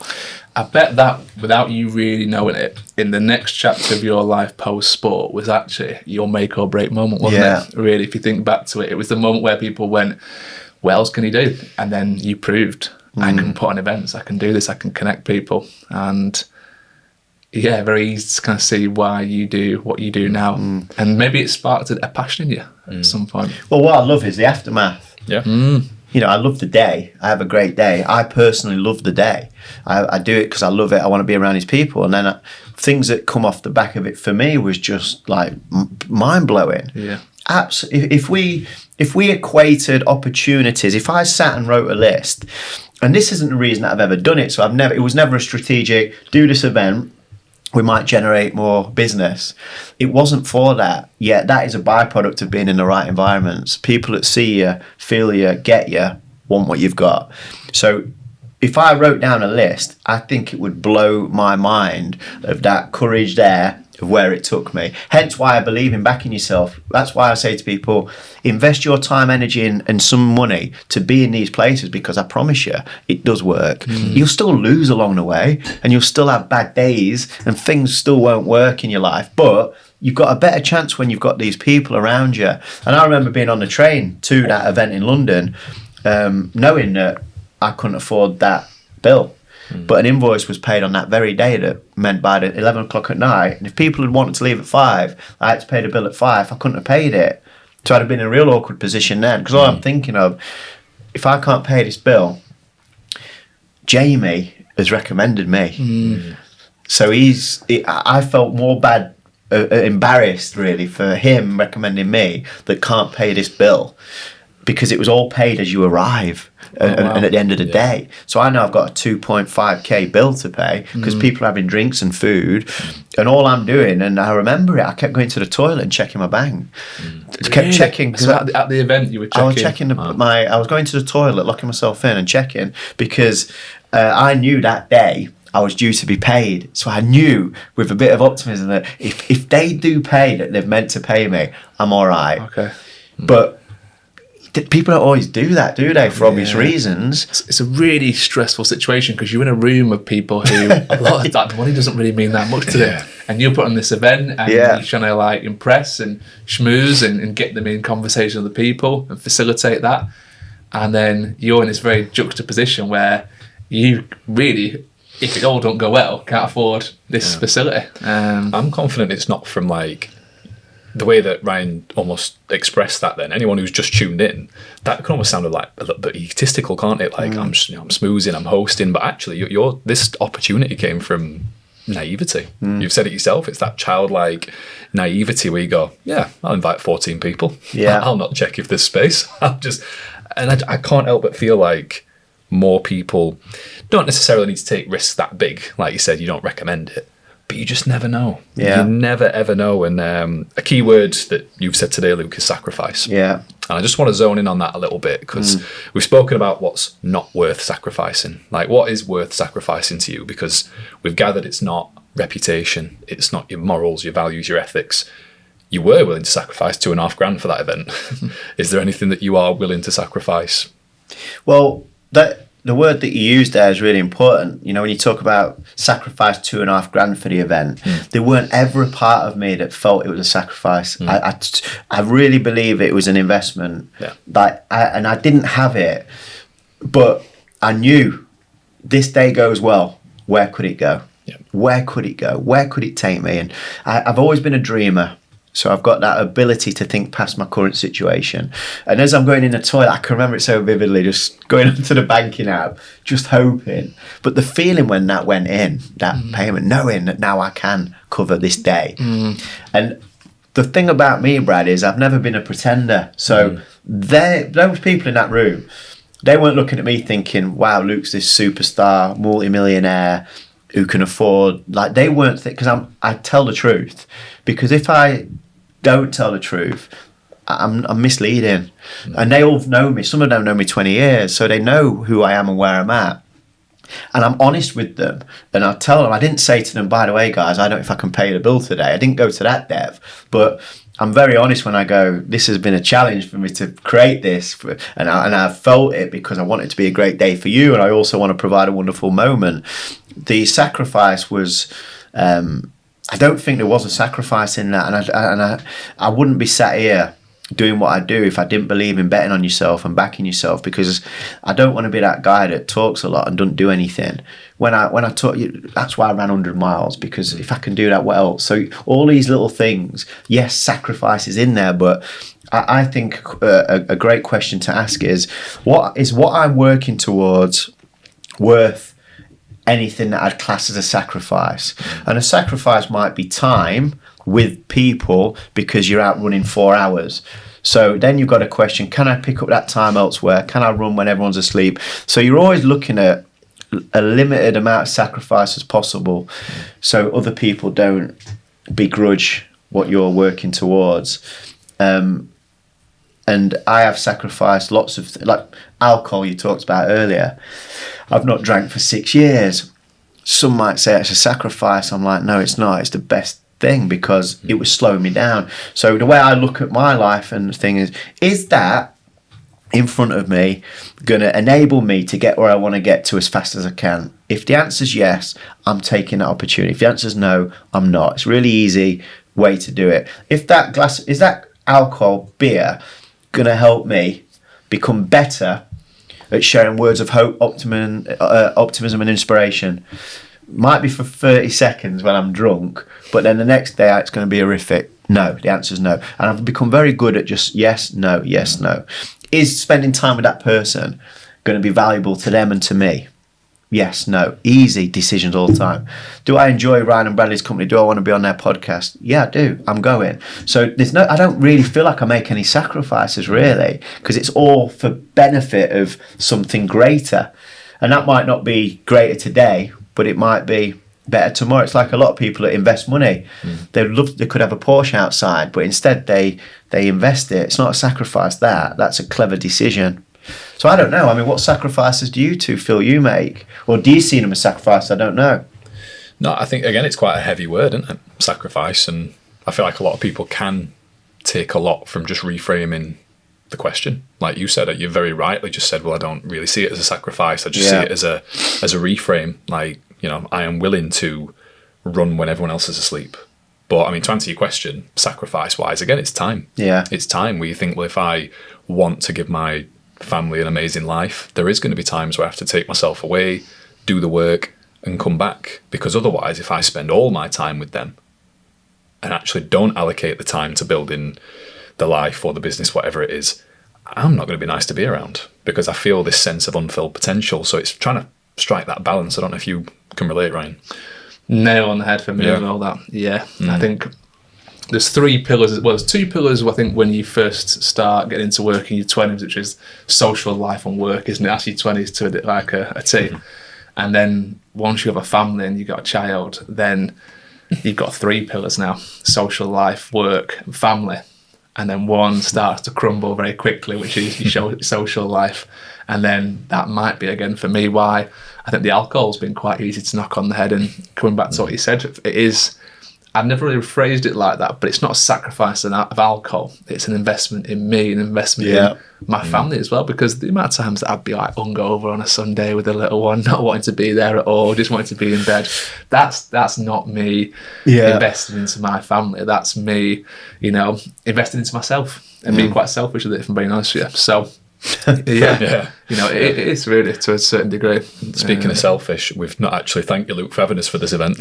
Well, yeah, I was going to say, like, swinging it back onto the event itself, Aspire 26. Let's go into a few more details. So obviously the event, what date's the event? January 22nd. January 22nd. You've asked us haphazardly to be a part of your event.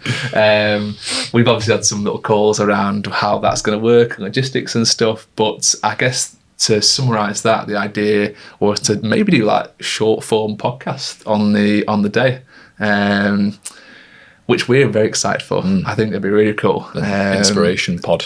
Yeah, we're not sure like who we're going to be talking to. And you said there might be some people you might pick out, or we might have some guests from the audience who come up. People who probably are quite good at, again, facilitating conversations, easy to talk to, have got a great story, and people want to know more about. I actually thought about a bit of a prank, which I'm not going to do because I'm telling you that. I thought, imagine getting you two on stage and making a fake guest and making it so uncomfortable for you two. Do you know what I mean? He basically comes on and he's like, just yes and no, giving us bad answers, basically. Just like you ask something and go, yeah. And then you two are like, all these people looking at you in a theatre. Just how would you deal with that? You'd be surprised that we have clients like Luke, next one, please, Luke. All right, time. Yeah. Do you have clients like that?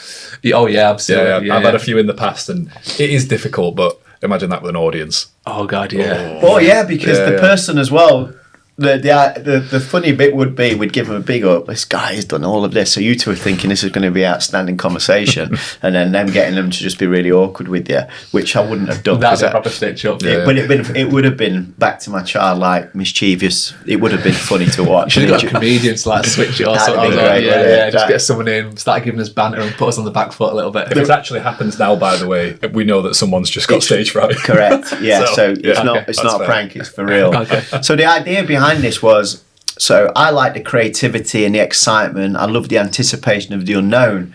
Hence why we don't give out every single detail of an agenda of what's going to happen, because we live in an agenda world and task driven and hour by hour often. So lots of people that have come to my opportunities before, it's just been on the trust of this is going to be great. That's been the trust. However, I know we need to do more than that for this one, because lots of people are coming that don't know us, so they need to develop that trust. When I came here and did the podcast episode 1 with you two a while back, I felt really comfortable with you both, and I admired how easily you had conversations with me that you've never met before, and how warm you was, and how comfortable I felt in your presence. And as the way my mind works, I start to visualise the day, and I thought, wouldn't it be good to have Bradley and Ryan on stage hosting 1, 2, maybe 3 opportunities with people to come and share a bit of their story, like a live podcast for the Fit Dads, to help your brand and organisation grow too, because these opportunities aren't just about us, it's about people that come, and it's about creating platforms for others to shine while we shine too. So the more people that grow and leave elevated because of it, that's how the community grows. And my idea was that you two would come along, and we'd have certain guests that would come up, that you'll have the brief, and you will host spontaneous conversations with them like you're doing with me, and take it where you take it, because I know a lot of them. So I've had these conversations. I want it to be a bit more fresh, and you'll ask things that I wouldn't have asked. So that was where the idea and the concept of having you two that do this so well, having it on stage, because I can see where you guys could take what you do now bigger if you wanted to. So that, you imagine you've only had a podcast for a short amount of time really, and then you're going to be on a stage in front of all these people. So I love that, excites me seeing that. And the host of the day, which is again, everything's a story with me, you can probably tell. Jermain Harris, who's going to be the host, the compere of the day. So you're not hosting? I'm not hosting now. Oh, wow. So the host of the day, Jermain Harris, he reached out to me on social media about the experience when he saw it. When I put a little bit out, he comes straight back to me. Luke, love to be involved with this. So Jermain, when I was 24 years old, so 22 years ago, I was a semi-professional football player living in Wales, and I rented a room from a lady, and he's her son. Oh, wow. So when he was 13, he was there going to school, and I was living there as a semi-professional football player. So my day was wake up, go to the gym, go to training at night, and then I was lonely because everybody else was at work. So I had nothing to do, and Jermain would be at school. His mum Karen, wonderful lady, she treated me so amazingly well. I lived with her for probably a year, and I got to know Jermain. So that's like 12 plus years ago. You were basically their lodger, essentially. I was their lodger. And so you became good mates with the I was son. paying rent. And Wow. Jermain used to play this game called Championship Manager, a football game. He loved football. And because he loved football and I was playing football, it was an easy connection. So it felt like a older brother type, because I was only like mid-20s. He was late 13. So just got on well with him. And then he elevated to go on to be, he was a top golfer, and he went on to be, he's a sports psychologist, so he's really immersed himself in knowledge, and he travels the world as a speaker around the mentality and the psychological challenges of sports people. So he does loads of great work. He also hosts things like this too, and I was like, you would be perfect. A story. I wouldn't have had a host if it was just a host. Yeah. If there was anybody else that reached out to me and said, I'd love to host it, I think I would have done it myself. Because it's like I wouldn't buy a watch just because I like the watch. There's got to be a story connected to the watch. So with Jermain coming, the story was part of the whole thing, of the connection.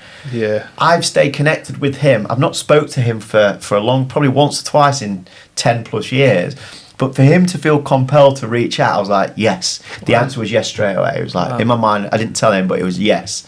So then he's going to come and introduce people, because I want to focus on what I'm going to bring, and I want to focus on the day as well, not just moving one thing to the next. So, because it's difficult when I've done this before often, and you're constantly thinking of who you bring in, what's happening, and I want to be able to deliver elements in the day too, and bring my authenticity and my truth and share a bit of my story that people may or may not know. And I want to do a personal development, personal empowerment session. So I want to put all my energy into what I'm going to bring, rather than thinking of who else am I bringing up next. So Jermaine's going to take care of that. Cool. You guys are going to host some multiple conversations. Some of the guests that we've got coming are just like mind-blowing. Not been on podcasts because they're under the radar, so people won't have heard of them. Guests in the room that are coming, not even getting on stage, are mind-blowing. That have like, I want to be there, Luke. They've signed up to come. They're joining me.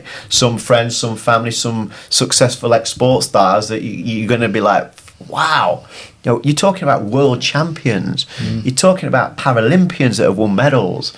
My great friend Jamie Lawrence, only person to ever go from being in prison to becoming a Premier League footballer. That will never happen. I can't imagine that ever happens again, because now kids at 6 are in these academies. Jamie went to prison twice. He's a Londoner, went to prison twice, come out of prison and became a Premiership football player and played for Jamaica against R9, the famous R9. Wow. So Jamie's a great friend of mine. He's coming to the event. You've got people like Rico Franco, world bare knuckle boxing champion. He's coming. He's mates with Conor McGregor now. So, because these guys have come to things that I've done and they've felt the magic. So they want to come again. Because you would think these guys are already at the pinnacle. They're already doing so well. They love feeling great. And to feel great, you've got to be around people that help you feel great. And you've got to meet people and connect with people. Are a lot of those people where you were then, when you left football and you were looking for something else and you spoke about this event you put on, Do you reckon a lot of those guys are there now? Like they're still searching for that connection, and they're still wanting to be involved in, you know, whatever their future holds? Well, I'm still there. Yeah. So I'm still there, and I'll forever be there because I'll always be searching for what else can enhance me, my loved ones, my life, because time's ticking for all of us, hence why I wear a clock round my neck. It's ticking. So people like the Jamie and the Ricos and these people that will be there, Jamie's done everything that he wanted to do. He became a Premier League football player. He represented his country. He's now a sports strength conditioning coach for national teams. He travels the world, going to big tournaments. He's living a dream life, yet still wants connection, still wants to be around new, good people. I've only known Jamie like 6-7 years, and it's like we've become so close because we can relate to each other's challenges after sport, what that looks like. They don't go away. You just learn to manage them better. People like Rico, my massage therapist, said you love Rico. I met Rico, become great friends ever since. He's come to loads of things that I've done. He now fights on big world scenes in different countries, living his dream. So there's so many stories that are going to be sat next to you that are really inspirational. Never mind the people that you hear at the forefront on the stage.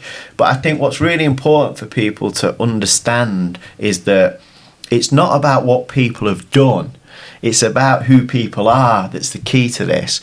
It doesn't matter that guy's become a world champion middleweight fighter or this guy's played in the Premier League. It's about the fundamentals of a great person. They wouldn't be coming if they weren't good people, because I wouldn't ask them, I wouldn't invite them. Whatever they've achieved, not interested if they're not a really good person.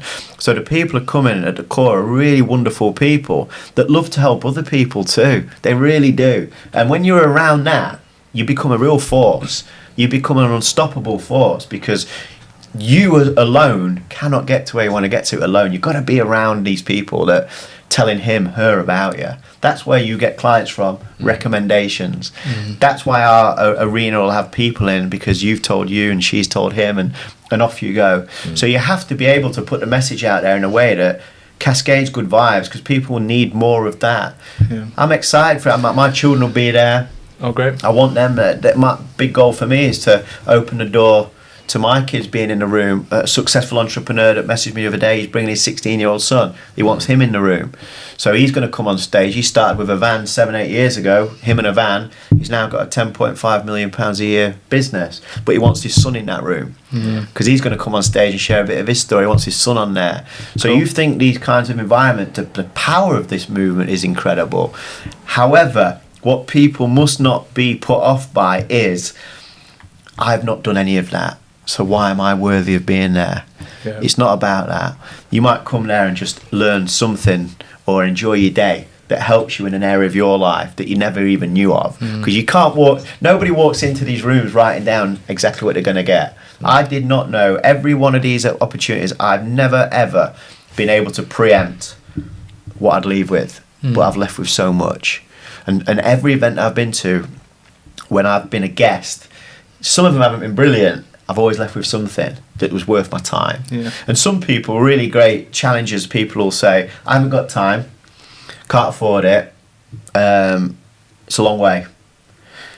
They're often. So I always say, in 10 years' time, if you could learn something today, that in 10 years' time would be repaying you in some way, do you think that 10-year older version of you would thank the person that made a day of sacrifice of time? They'd be like, well, definitely. Do you think that 10-year advanced person of you would be grateful that you took a day off work and used a holiday day? Definitely. But what we do is we go, I can't because of, and as adults we put barriers in there that aren't actually there if you really dig deep, because that guy bought a PlayStation, so money's not the barrier. Do you know what I mean? It's like excuses that we hear from clients as to why they've not, I can imagine, stuck to a diet, why they've not followed that training program. It's when you break it down, time is the biggest. It's almost like the biggest excuse of all, isn't it? Like time, we haven't got enough time. It's not that, it's how we're allocating and prioritising our time that's the issue. I didn't expect to do this today, but if I could give a little olive branch to Joe, as the guy from your gym as well. Obviously, a lot of my role now is, if he wants to maybe take the steps into the fitness industry, tell him to reach out to me. I'll happily send some resources his way and see what we can do just to get him on get him on a good path, get him ahead of anyone else's age. Good man. And yeah, I just think if he can't be there at the day, or there's choices that mean he can't be, I'd still rather say he's popped up quite a few times in this conversation now, and it's popped in my head, and I'm like, do you know what, Joe, ping me a message. So if you made it this far, Joe, you're probably not expected that. But there's a guy called Harry that's coming to meet you two. Okay. So there's a guy that signed up to come because I've told him that you two will be there. Amazing. Because he is studying at university at the moment, and he works. I know I sound like I'm always in a coffee shop, but he works in the coffee shop that I go to. He works there, and you get talking. He's at university. She wants to be a nutritionist, wants to go into fitness, and I'm like, I've just met these two guys. You need to meet them. So I gave him your handles on social media. I told him that you'll be at the event. I told him that if he comes, he'll get a chance to meet you and speak to you. He's like, I'd love to be there. I think I know who he is, actually. I think he followed me. Yeah, recently. he will have done. I'm sure. Because I said to him, they're great. These guys can fast track your life. When was life. that conversation? But after this podcast, probably a week or two after that. Was it? Maybe a month after, I can't remember. There's a guy that followed me this week, actually, or last week, with the name Harry. I wonder if it was the same guy. But he's coming for you. He sees me here all the time. But I said to him, I think, other than everything else, just meet these two, because they'll have some wisdom and advice for you that you might change your decision at the end of uni. You might not go and do a master's because you might go straight in, or you might do a master's. But you've got to ask for advice and start to collect a bit of a database of knowledge from people that are doing what you want. He wants to do what you're doing. So who better to speak to? Because something you said earlier was you wish when you was younger you'd have got in these rooms. He's getting in these rooms at 18, 19, whatever age he is. Yeah. So you could give him so much. You could speed up his life. And it's so simple, this stuff. Yeah. But we live in a world that people can't be bothered. People can't be bothered. So even if I made the event free, by the way, if I said it was free, it wouldn't make a difference to who comes. I agree with that. I agree with that. I think people appreciate it more if there's skin in the game. Yeah. Like, when was the last time we appreciated anything for free? Apart from Luke's time sat in front of us right now. Like, genuinely. And I can't help but feel like we can't give people these tickets for free, but what we can do, and which I know Louise has kindly set up as well, is the code that we have to sort of extend that invitation to our audience. So anyone who's made it this far in the conversation and said, I want to be there, like, we will make sure to attach a link or a code that you can specifically use in our description, whether it's YouTube you're watching, whether it's Apple or Spotify. We'll make sure you can be there to really, boost up yourself and show Luke some support on the amazing work he's doing. Definitely.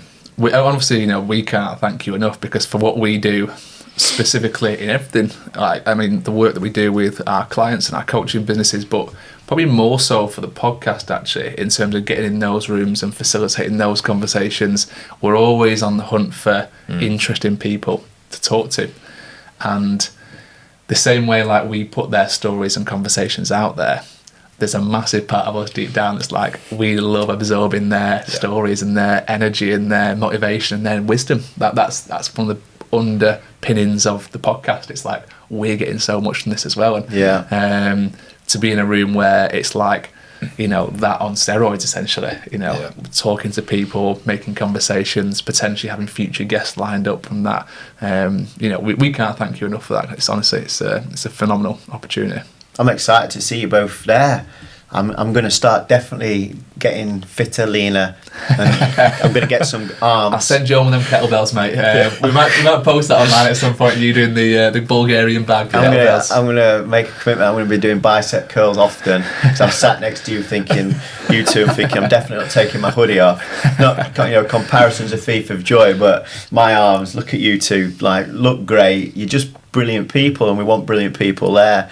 So I'm going to get in good shape for that. So make sure you two keep it up, because I'm 46. We'll be on your case then. We'll be in the WhatsApp group. How are you getting on this week, Luke? And don't forget the triceps. They're 3/4 of your arm. Yeah. I was going to say, yeah. Hey, I can maybe do a program. Get me stage ready. But you two are just going to contribute so much, and your community as well that want to come. I think people as well, and I'm always open with this, because I think there's a bit of a taboo around money, which I don't know about you guys, but when I grew up, if I ever said to my mum and dad, how much is your mortgage? They'd never tell me, like it's a secret. Like, I'd say, Dad, how much do you pay to live here? That's private, son. I'm like, and I think now, why is that private? Yeah. But didn't talk about money. And I think that's a real negative, because when I've thankfully met some of these people, they're really comfortable to talk about it, because why? It's just like a gym program. Money, it's a commodity, isn't it? It's an asset. So the event, people often say to me, I won't be able to afford it. They don't even know how much it is, but it's a perception of what the event will be. And you think your community, and they'll probably listen to this, and we're going to clip this up so they can get to the benefit, but once they've used your code that they've used, they can even spread payments over 3 months. Awesome. So I might be wrong with this, but it'll probably work out like 3 payments of, I think it's 179 quid for your people to come, minus a discount code of, is it 10%? So 179 quid minus 10%, and they can spread it over 3 payments.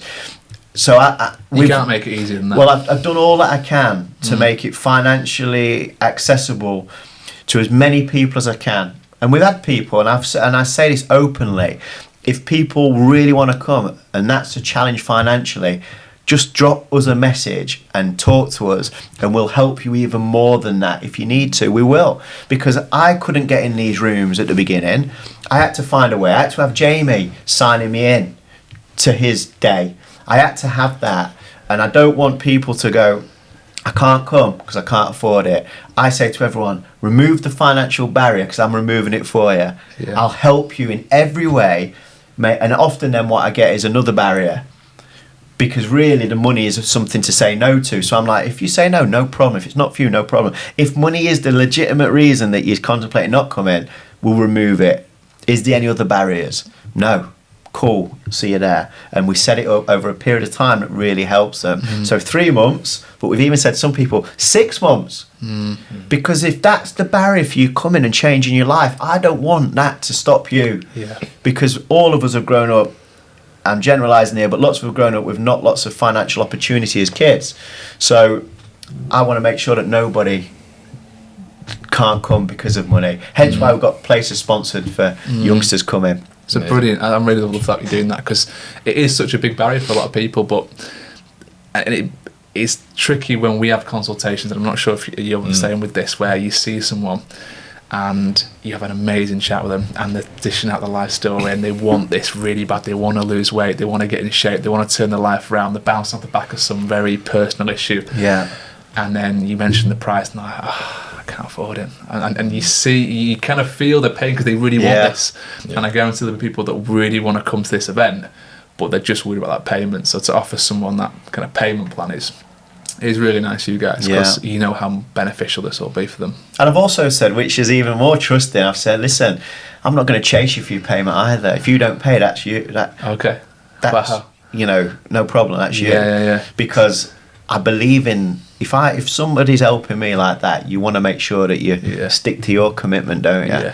And I think it encourages more trust with people as well. Definitely. So lots of people that are coming, that have signed up to come, they've come to loads of things. I didn't even need to share. Just, there's the date, there's the link, that's it. But for us to get this arena to the level that we want to get it bouncing and get it buzzing, we're gonna have to go out to communities that I've not been into before. How many people does this hold, this arena? We've got 489 available seats. Wow.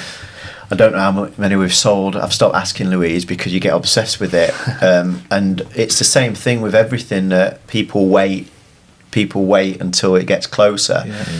We've got a magnitude of people that have had to, unfortunately, waiting for time off from work, which is just part of being in an organisation. And loads of people have said yes, so I don't actually know where we're up to. 409 opportunities to make a connection and have something that's an investment in your future. Well, I think we've got, I'll be guessing between probably 100 and 150 people coming up to now. So what's interesting is that if you'd have said to me, Luke, you're going to have 150 people come into one of your, I'd be like, wow. From 14. I'd have been like, wow. Yeah. That is incredible. So there's two mindsets here, and I had a conversation with a guy about this the other day, that let's say you walk into that theatre and there's 489 seats available and 200 are full. So 200 are full. There's two types of people, isn't there? That one walks in and goes, you couldn't fill this arena because it's empty up there. And there's another guy that walks in and goes, flipping heck, how's he got 200 people to a theatre? So that's the difference between the optimist and the cynic. I would walk in and go, how have you got 200 people to come here? Yeah. You're not famous. You're not a celebrity. How have you done it? I'd be fascinated. And people will walk in, and they might be, I don't know.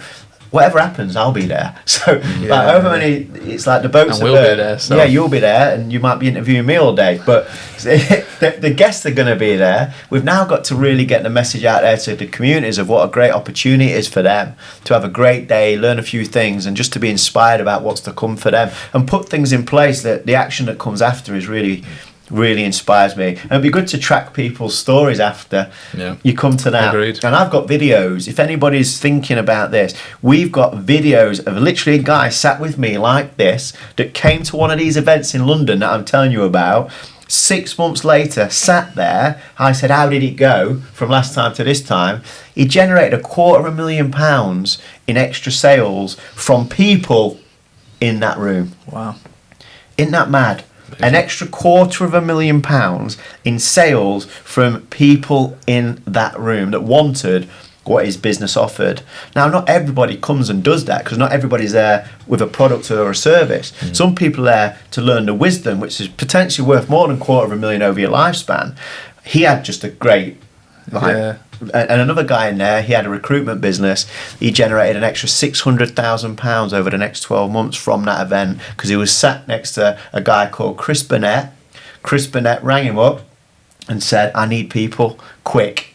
Can you provide them? No problem. £600,000 in extra revenue in a year, because he sat next to a guy. Nothing I said. No wisdom from the speakers. He was sat next, hence the photographer coming to my event. You can't underestimate it, but society doesn't allow us to be that open-minded. It's like, am I going to invest my time, energy and money to go somewhere 10 till 6? Oh, that's a long day. But you go to work for that amount of time every day, and you might not be loving it. Come and have a great day, leave with things that you never knew would happen, but there has to be an element of anticipation of the unknown. And I think as well, like, you go in there with your guard down a little bit and more open to share and are more open to learn. Like, if you're watching your kids' swimming class and a dad comes up to you and starts trying to sell you a picture, an idea, or chat to you and get to know you, you're a bit like, oh, come on, mate, I'm just here for this. But when you're in that room and you're in that environment and you've paid your money and you know you're there, I think it's like the sparks start flying. I can imagine, like, those, just those connections and those interactions, which again, from I'm really looking forward to. Bit nervous as well about being on stage. I'm going to put my hands up, but I think it's like, it's that moment, isn't it? It's like you take these opportunities by the scruff of the neck, and you go, "This is it. This is how we kind of make this even bigger for us." But I think I'll interview you two. Actually, that'd be good fun. Because I've sat here a lot. There was someone recently, a business owner, said to me, Luke, if I bring my team, because businesses are bringing their teams as well, which was really cool. If I bring my team, what will I get from the day? And it was a brilliant question. And I said to him, because I knew him well enough I said, can I challenge you on that question? He went, yeah, what? I said, what if you asked me, rather than what you'll get, what could you bring? So if I come to your event, Luke, what could I bring in terms of me, who I am? What will I add to that day? I might be like, maybe I could get you on stage, and you could share your story, your dream, what you've achieved. That's more valuable than what will he take, because what will you bring? But people often think, what will I get? Not what can I give? So when I enter a room thinking, what can I bring in here? Like, what can I add value? I love that. And the value comes back, because then somebody then wants you for something. But if you go in with the intention of taking and transaction, you're always in that mindset of, what do I get by doing this or paying for that? No, I'm going to an event, I've paid thousands of pounds, travelled to Australia. I'm like, when I walk in there, what can I bring? Yes, I'm there to learn, but what can I bring?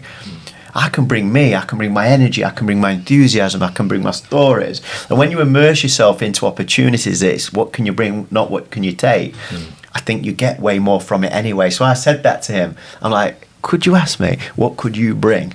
And he's like, what do you mean? I'm like, and what I said, he's like, what a great question. He went, we come in. Like I don't know if he is now, but I can't remember. But it's like, yeah, because he understood. But then what happens, we go back into the rat race of the urgency of life, and that little bit of conversation starts to fade if you're not around it often enough. Yeah. I'm already thinking about some of the kind of really forward-thinking businesses actually that might be interested in this, you know.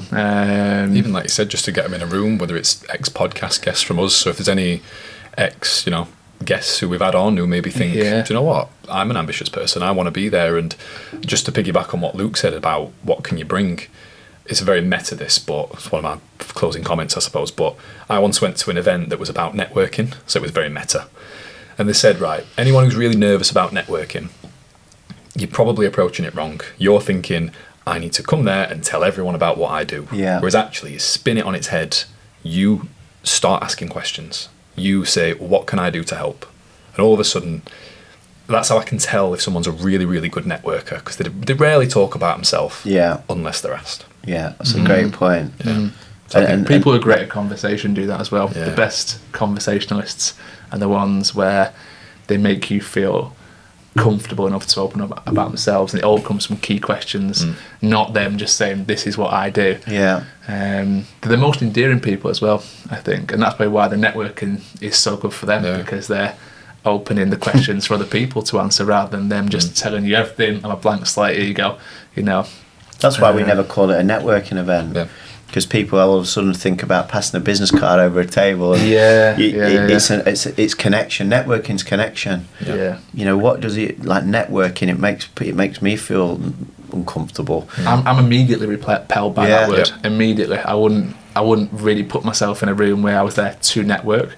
If you use the word connections and value and those kind of key phrases, then I'm thinking, okay, this is something that I'm interested in.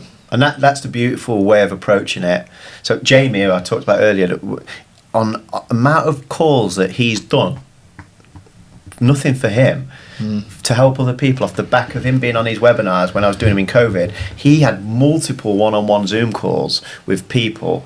He's all over the world, and he found time to do one-on-one Zoom calls with people that said, could I have a bit of advice from you? One-on-one. You've got me feeling really guilty now, actually, about something. There was a message you put in our little chat about a call you were doing. And evenings are very tricky for me because I work like 5:30 to 8:30 p.m. in evening sessions.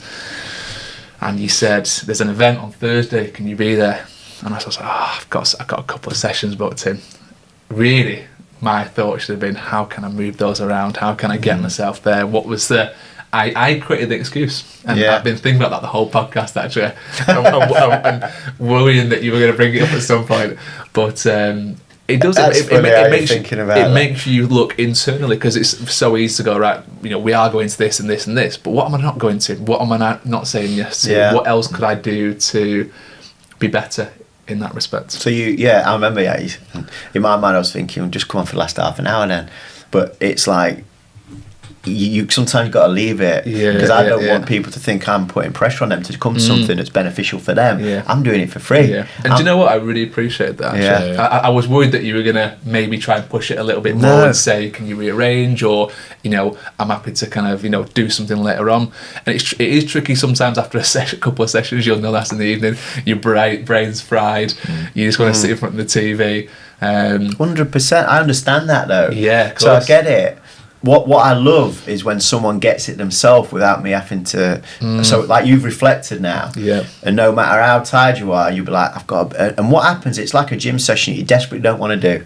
You do it and like, I'm glad I did. Yeah. Always the build up is worse than the actual thing. And people came on there, could only do 20 minutes at the beginning. I'm like, I didn't say to them just come for 20. They said I can only make 20. Is that okay? I'm like, no problem. 20 is better than 0. And there was a guy in there, weren't there, from. Uganda. I mean, that guy. Wow. He works. It makes me really look in the mirror of like my work ethic and what I bring. That guy, like, he supports everything that I do. He asks for nothing. He runs a commune orphanage in Uganda. He's working in the UAE as a builder to send money back for the orphanage. Every post I write, he puts his love on that. Doesn't ask for anything, never has done for years. I didn't realise how long he'd followed and been connected with me until recently, when he messaged me a few times, and then I've engaged with him in a few conversations. He's on the webinar. He's sending a webinar to people that are looking after the children in the orphanage.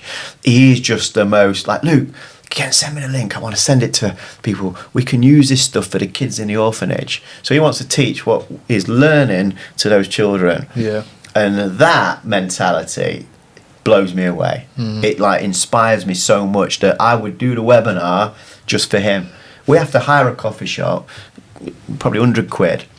Time, building the content. So, as you know, you don't just turn up and sit and do it for you. To hold people on a screen, we had 68 turn up and 63 stayed the whole time.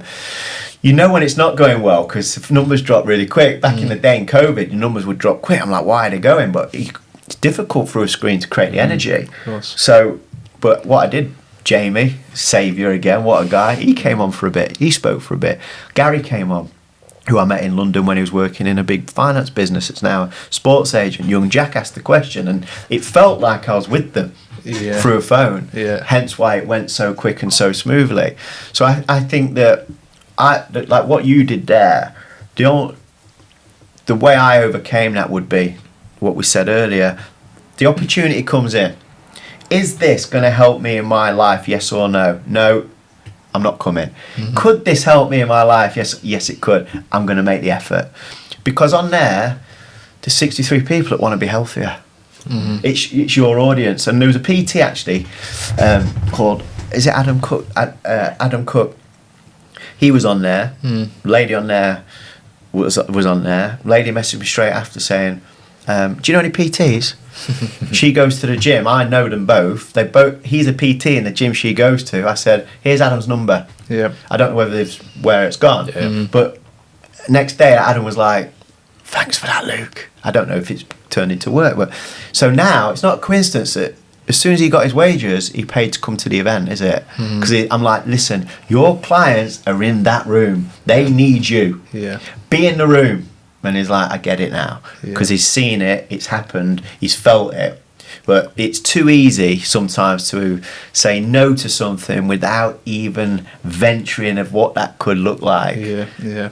It's tricky when there's so many moving parts as well. And I get that in people's lives, like you know, with what we do here and the businesses and the podcast, and but then you do get a bit of a look into the people that actually go to these events and what they've got going on as well. And you go, nah, it's an excuse. It is. Yeah. If they can do it, I can do it as well. I can make time for that. David's got 4 kids. And David he runs his son's football team, his son's rugby team. You're going to feel worse. Start there. Good. Son's football team, son's rugby team. He drives his daughter 2 hours from the Midlands to Manchester 3 times a week to train, sits in the car while she trains, drives her back, and he's got 30 businesses. This is factual stuff. Jeez. That's the guy that, and David, as soon as I told him about the date, he's like, I'll be there. Yeah. So he's coming. So he's going to be one of the guys that's going to be on the stage, and you're going to get the opportunity to talk with and talk to. After hearing so much about him, I'm really looking forward to that. But you will love it, and I bet you'll never say no again to something. Because when I sit with him, I thought I had a lot happening. I thought I had good energy, and he's on a different sphere. But it's raising your aspirations when you're around these people, isn't it? Yeah, and it's like I said, it's work ethic. You sometimes think you're working at max, and you get a snapshot into someone else's life, and you go, maybe I could push a bit hard, maybe I could do more, and that just gives you again that little bit of a buzz for the next few months, even a few years sometimes. It does. It makes you think, I've been exposed to what the next level is if I want to get to that next level. And you know and we've talked about taking stuff from the event, but one of the most rewarding things is actually seeing someone be inspired by your story. And we've had it before where, Brad literally now has a program where he coaches other coaches, and it's so rewarding that, isn't it, to kind of pass on that information and see those little light bulbs go off there and go, oh yeah, I never thought about that, or God, is that how hard you work? Well, God, I better put that PlayStation down now and start doing some more. And we have it with clients sometimes. We get them in, we think we're really busy, and then they tell us through their week as we're kind of warming up and stuff, and you're like, I'm not been busy this week compared to some people that we coach. And that room is full of that, isn't it? Like you can give stuff and you can also be inspired. Can I ask a question before we say goodbye? Of course you can. So, a question for you both. Something I don't know about you from any age that maybe the world doesn't know, actually. Okay. So, a bit of vulnerability in there. But I think when we do what we do, it's part of the game. Brian's taking a deep breath. So, it's something about your life that me and the world may or may not know that you feel's contributed to who you are and where you are today. I feel like this is common knowledge for a lot of people, but I am a massive nerd. All right, like a big, big nerd. Love learning, love space. I love all the stuff that my son's into now, all the stuff that you shouldn't be into right now. And I feel like there's times where you put up that wall, you don't show it because maybe it's a bit childish but actually, I like that childish sense of humour. And people who know me well will be like, I didn't think your sense of humour is proper silly, isn't it? And I'm like, yeah, it is. It's really silly. It's really like wordplay. And I just think it's when you're in a serious work environment, like corporate, or you're trying to help new PTs, like what Ryan said earlier, there's probably an element of seriousness that goes into that. But actually, I'm just a lad who likes moving his body, who likes connecting with people and having silly chats and telling silly jokes. Like there's a friend who I meet up with every now and again, and he's a former world Thai boxing champion. We should definitely have him on here. So Dan, if you're listening, we're going to get you on. And Dan's got the silliest sense of humour ever. And we will sit for half an hour some days just telling jokes. And I'm like, this is my life. I could do this every day. That's a beautiful thing, though. And you know, when you said earlier, there's things that you shouldn't be interested in, but why not, though? It's a good point. I think it's that where you think, people outgrow that. But I said to Ryan before we started, my son's now getting into Pokemon. Yeah. I'm living my best life. This was my life for solid 7-8 years as a kid. So it's nice to relive that with him. Yeah. And just to show him, actually, hey, Dad does like what you like as well. And I've not forced that on him. He's just picked it up and I'm there for the ride. But a 3-year-old loves playing football, so does and a 93-year-old goes and watches it. Yeah, it's like, why shouldn't? There's that thing though, isn't there? Just grow up. You get told, just grow up. Yeah. Why though? Why not watch cartoons or movies or what? Why? But why do we have to feel the way of changing things? If you love Pokemon, so what? This is it. That's your thing. And I don't think as well, I think nerdy has a negative connotation in schools for kids. They get picked on for being a nerd. And I change that, I'm like, you need to change that word, because when I was at school, if you was a nerd, you got picked on. I think that's the interesting bit, because I never got picked on because I was always pretty good at hiding it. Yeah, but why should you have to? You wouldn't want to call nerds are essentially normally quite intelligent. Do you know what I mean? Yeah. But if you call someone intelligent, that's a compliment. one. We don't want a compliment. Yeah. Nerds a little bit more condescending. It is, it's like a negative, but actually, you're like that the person that's being called a nerd is probably the one that's going to go to unbelievable heights. It was Bill Gates that said, be kind to the nerds in school because you'll end up working for them one day. That's a great point. That's fair. Yeah, that's fair. They'll employ you. What about you, Ryan? Was that a good thing? So I think there's things that no one knows about or I've never mentioned, and it's probably a little bit very football related. When I was 14, I had a trial at Man City, and I only got that trial because my dad was the accountant to Sunji High, who played for City. And I was quite a big fish in a small pond in terms of the leagues and places I played. And then when I went to Man City Academy, and I had a full day there, like Kieran Trippier was in the changing room, and there was all these foreign lads from all over, Sweden, Norway, names you couldn't pronounce.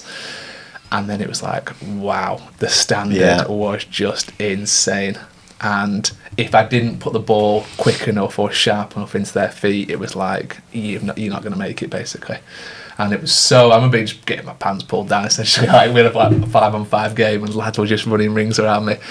And I remember it being a really dog-eat-dog world, and being in the canteen as well at lunchtime, and all the kids asked, and you really felt like the new guy, and I definitely had that sense of because at 14 they get a professional contract in 2 years, don't they? At 16, and there was that air of we know every game, every training session matters now, and I'm coming to this new kid who thinks so that's probably something that not a lot of people know. But there's a great example of opportunity through a connection there. Your dad being able to get you there because he knew someone. Yeah, he just knew there was something there football wise, but and he just thought, look, let's go and so I had a bit of a training session with the kind of academy at the time. they relayed some stuff to Sunji High, and then Sunji High basically took me down to it's not Carrington, is the Manchester United one. Yeah. Whatever the Man City version of that is. We went to that training ground, took us down there. I'm in the changing rooms, and you can see like Joe Hart and all his boots. He'd got like a shelf for his boots, and all the players at the time. Nuts it was. And then took us out onto the field, and even though Sunji High was like probably one of the worst players in the team at the time, he wasn't amazing. Even just him and just the quality of his shots and all that stuff was just insane. It was just a level of football that I'd never been exposed to. So when I hear people like yourself who played that standard, I know you're not just a little bit good. You were dog's bollocks basically. Yeah, that's my story. Yeah. And you were at United as well, Sheffield United, Sunji High. Was he really? Yeah, he was. I didn't know that. Yeah, so you said Sunji High, then I'm like, cool. all Okay, right. yeah. That's interesting. Yeah. He did go downhill then, didn't he? It did go down, yeah. To be fair, like I've not heard that name for years, so that was nice and nostalgic. Sunji, Yeah, anybody that gets a professional contract, whether it's 3 months, 6 months, a year, 2 years, they're doing some because the stats aren't favourable to break through, are they? No, not at all. Whatever level. Even to get into an academy nowadays, there's so many kids playing football, and that's. But you're looking at Trippier was in there. He was actually not. He was from the town over from where I was from, and he'd been in since he was like 4 years old, like 5 years old. So he's had a full youth of the best training essentially in the country. And City are well known for having one of the best academies in the Premier League. So you just no chance basically. But it was an amazing opportunity, and it really taught me a few lessons around it was my first ever setback as a young person of being like, I've invested so much into this, and I thought I could potentially maybe one day, who knows, that there's some hook or crook, and you hear about certain players not making it until 25, 26, and you're like, there's that little bit of a dream at 14 of I could potentially make it late. And then that was the first dream killer. I walked out of there and I was so depressed for about 2 months afterwards. But it was good to have that experience and being able to I've got to find something else now that I need to do. I'm not going to be a professional footballer. I need to go and do something else. That's also a tough part of chapter in it, when you a bit of a realization. Yeah, horrible. It was. I remember being really. I didn't cry in front of my dad, but I remember getting home and being really upset, and I think he could tell. And at the end of the trial, the main guy came over to me, and he said, "How do you think that went?" And I just went, "Crap, they're so much better than me."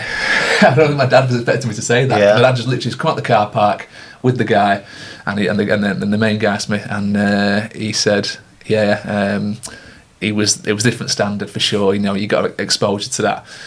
And then we all shook hands, went home, and I was like, that's the first time I've heard you say you were crap. You've always had so much faith in yourself. You've always had so much belief that you could always do whatever you wanted. That's the first time you've ever admitted that you were crap at something. Yeah. Bitter pill to swallow, but I think good lesson. Yeah, very good lesson. Look, you've been amazingly generous once again. We really appreciate you, coming here today and for having us at your amazing event, 22nd of Jan. And where's the venue again? Wakefield Royal. Theatre Royal Wakefield. Theatre Royal Iconic theatre, established 1894. Wow. And we wanted it to have that nostalgic feel of, you think how many beautiful hearts and souls have sat on them seats, and then we've got the privilege to be in there too. And I want people to leave there not only having a great day, but connected to people for the rest of their lives, and who knows where that may or may not take them. But if you're not there, it certainly won't take you anywhere. So just have the courage, which is the key, to go through the door and see what's there for you and what more of you is there that you don't even know yet. And that's what I'm excited to bring out on that day, and we will bring it out, and you guys are a massive part of that. So thank you for agreeing to join me, and thanks for today. We'll see you there. Luke, thank you, mate. Thank you, awesome. Appreciate you, mate. Guys, thank you for joining us on the That's Podcast. See you next one. See you soon.